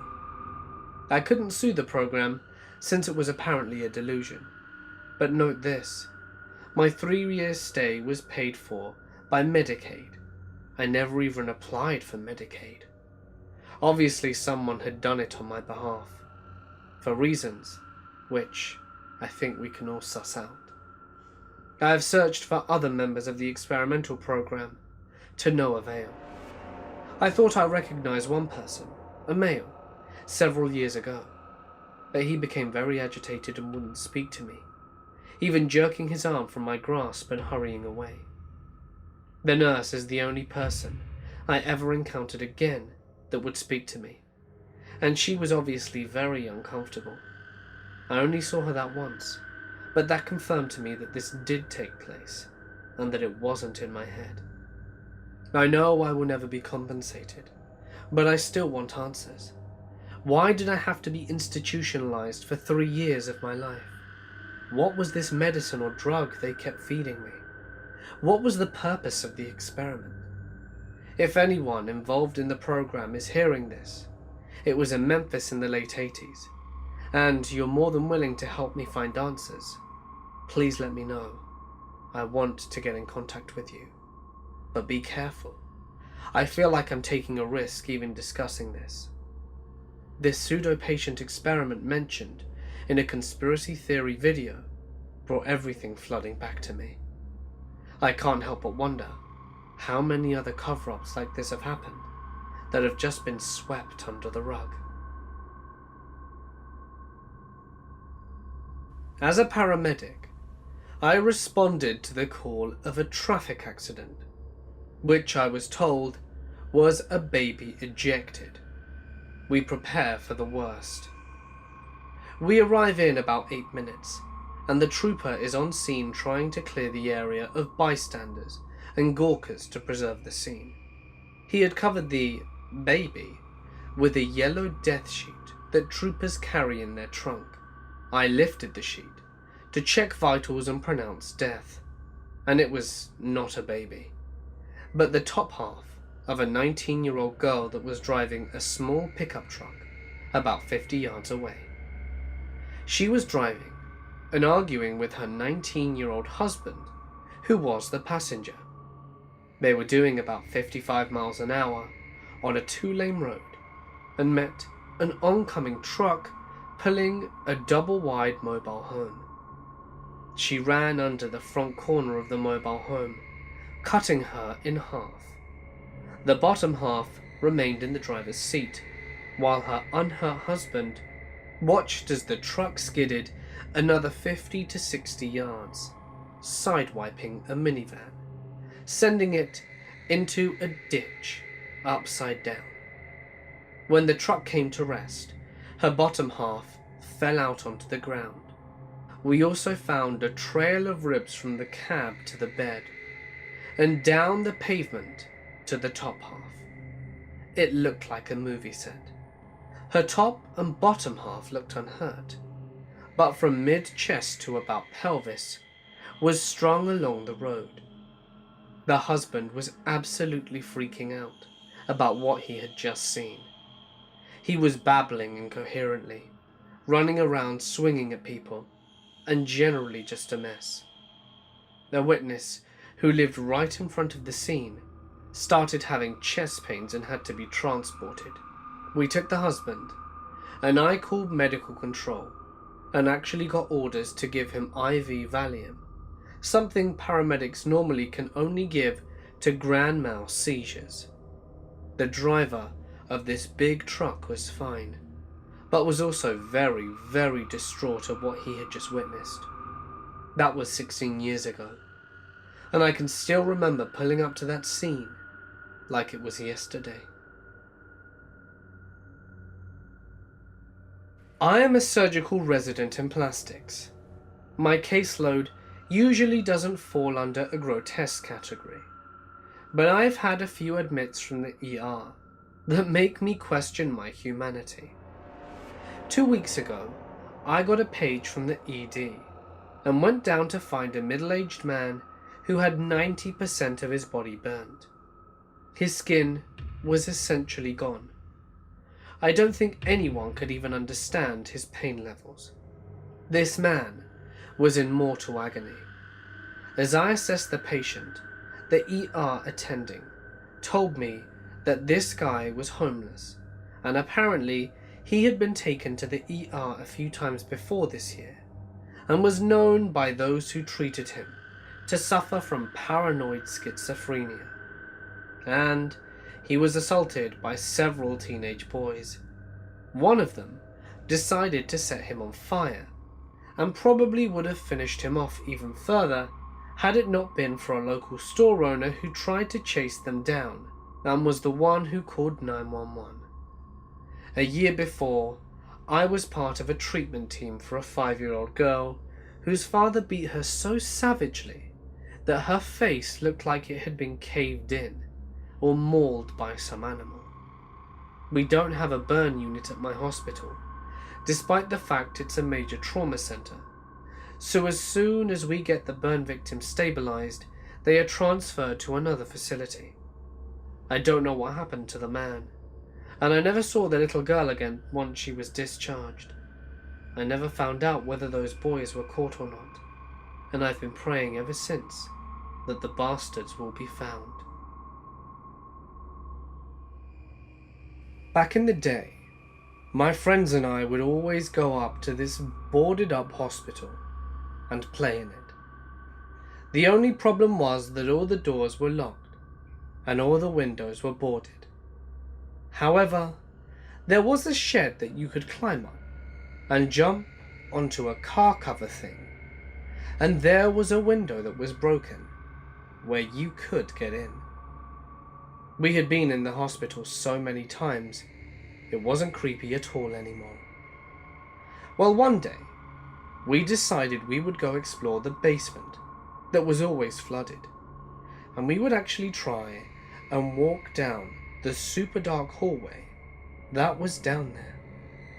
The water was probably 4 feet deep and murky, so you couldn't see the bottom. My friends and I start walking down the stairs into the basement and are shining our flashlights down into the hallway, trying to see anything. All we can see is this thing that looked like a generator and shelves, but can't see far down into the hallway. We finally muster up the courage to begin our descent into the water, but something doesn't feel right. The water was completely motionless, and it got incredibly quiet. So quiet, in fact, I swear I could hear my friend's heartbeats. My friend puts one foot on a stair that was submerged, and then another. The water rippled as he continued his descent. Then out of nowhere, we hear a huge splash into the water somewhere nearby. The kind of splash you would hear if someone cannonballed in. We immediately bolt back up the stairs. I peek down into the darkness to see nothing, but we could definitely hear something coming down the hallway towards us.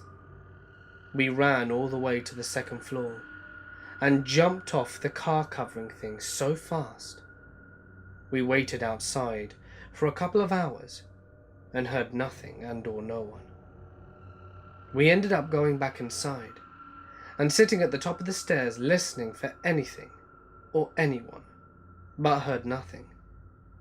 The stairs were pretty dry by this point, and one of my friends got a bright idea and threw the flashlight down the stairs into the water to try and scare whatever might be down there. After the flashlight made a splash from the impact, we heard nothing, and the light disappeared into the darkness of the water. After waiting for what felt like an eternity, we again found the courage to charge down the stairs, screaming and hollering. We got to the base of the water and jumped in, shining our flashlights down the hall, making a ton of noise. Behind the generator was another hallway that was absolutely pitch black. We were standing in the water at this intersection when all of a sudden we see a large silhouette slowly moving towards us. It looked like two barrels standing next to each other atop the water. Then another huge splash behind them. They split apart and started moving towards us extremely quickly. We ran and never returned to that place. I once found a man who had hanged himself. I was riding my bicycle on a path at night, and my light shone directly on him hanging from a train bridge, with his feet maybe 6 feet off the ground. Skip forward a few years, and I'm hiking in Patagonia with another traveler I met. The trails were not well marked, so we kept getting lost. We were trying to find our way through some brush, as I was telling him the stories of finding the hanged man. Towards the end of my story, my friend says, "Look, a pile of bones." Pretty freaked out at first. I thought maybe they were human, but upon closer inspection, we saw 2 spines and a bunch of rib bones of a helmet. which is a Chilean deer. No head at first. They're an endangered species, so we wondered if maybe some poachers took the head, or if it was a mountain lion food catch. We poked around, and we found the skull, and the antlers. They were locked together, and it looked like they died that way. We tried to pull the antlers apart, but they were impossibly stuck. In the end, we strapped them to my backpack, and we brought them to this tiny town called Cerro Castillo. I gave them to this old woman who ran the hostel, and would have loved to keep them, but the helmul is a national symbol, and I didn't think I'd be able to get the skulls out the country. The lady was ecstatic, and she let me stay for free, and tried to give me $40 when I left.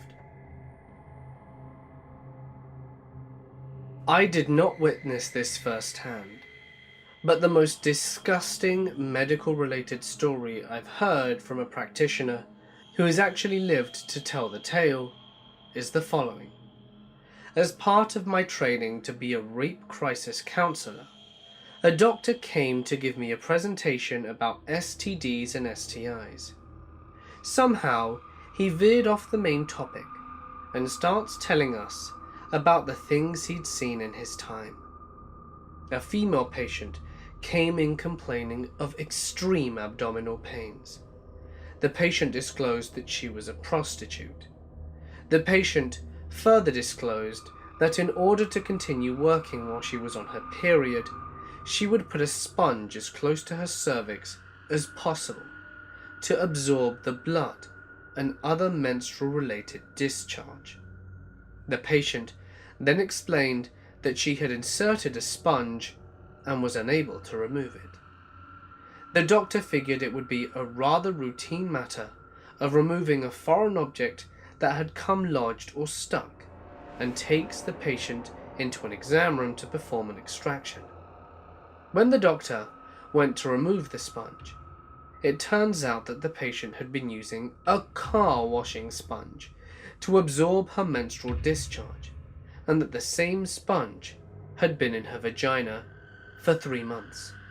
When the doctor finally managed to remove the car sponge, which had turned into a black, semi-solidified mass due to the excess absorption of nastiness, it also released a torrent of fluids that had been marinating in this woman's vagina for 3 months, and the fluids gushed out and nearly covered the entire floor of the exam room. The doctor told us that it was the first time in his 20 years of practice that he actually vomited while performing a medical procedure, and that the stench in the room was so foul and pungent that it filled the entire clinic and made a seasoned nurse who was standing in the hallway vomit. As the doctor was retelling this horrifying life tragedy that he survived, he didn't look a single person in the eye. His eyes were transfixed on some non-existent point near the horizon of his traumatized memory. I am a medical student, and I have 2 stories that I would like to share. A super obese woman comes to clinic complaining of a foul odor that she's noticed. And yeah, me and the attending noticed it too. A smell somewhere between rancid milk mixed with rotting fish and a disemboweled skunk swimming in garbage. We do the usual workup, take a good history, do a thorough physical, as best we can given she is huge and has folds and folds of fattened skin draped all over her, including a rectal and genital examination, just in case there was some funky growth down there, and run some simple labs. As me and the attending are discussing how we have no clue what's going on, the nurses come out, holding a green, soggy mush in her gloved hand, and waves it in front of our faces. I nearly puked right then and there. Turns out, The woman was using pieces of bread to soak up sweat by putting them in between her fat folds. Apparently she forgot about this one piece, which then stayed there to marinate in her juices for weeks, as estimated by the patient. I was sent to see if there were any more hidden pieces. Luckily for me, there wasn't, but having to lift up and search every fat fold was as embarrassing for her as it was disgusting for me. This second story. A guy was drunk and fighting with his girlfriend, and decides to light up some M80s and throw them at her. Well, he waited too long after lighting one, and ends up blowing off his hand. He's brought to the ED completely drunk and having lost a lot of blood. We stabilize him and take him to the OR, while the hand surgeons are cleaning off his stump of a hand. Me and the surgery resident are fixing all his chest wounds, and one of the surgeons say, "Wow, this is a mess. Did anyone at the scene find his thumb?" No one knows. We continue examining, cleaning, and situating his wounds, and lo and behold, buried in a deep wound in his upper abdomen is 2/3 of the guy's thumb. If he hadn't have been so fat, his thumb would have likely entered his peritoneum. We were kids exploring an underground flood channel. There were spots we would climb up and dangle our arms out of the storm drains on the street, but that required crawling up weird diagonal tunnels. There were 4 of us, and we were about 12 years old, with one flashlight. The walls were all graffitied with a lot of gang stuff, and even warnings to turn back. We just took it, as other kids that were bored. We got to the spot where the ceiling angled down quite low, to the point the opening was so small we had to crawl to continue. Challenge accepted. It looked like it opened up again shortly, so we crawled through 5 to 6 feet of the low area, and when it opened back up, it looked like we were in a large round concrete pipe, with still lots of graffiti. We started yelling and playing with the echoes. Then we thought we heard something, so we got quiet. And then, really loudly, a boom came from the darkness. Someone shouted, "You are all going to die." And we heard this person running. The kid with the flashlight ran so fast, and the rest of us were left in absolute darkness. This was the first time we went past the low spot, but the last time we went down there. None of us died that day. The rest of us ended up quietly and slowly walking out in the dark.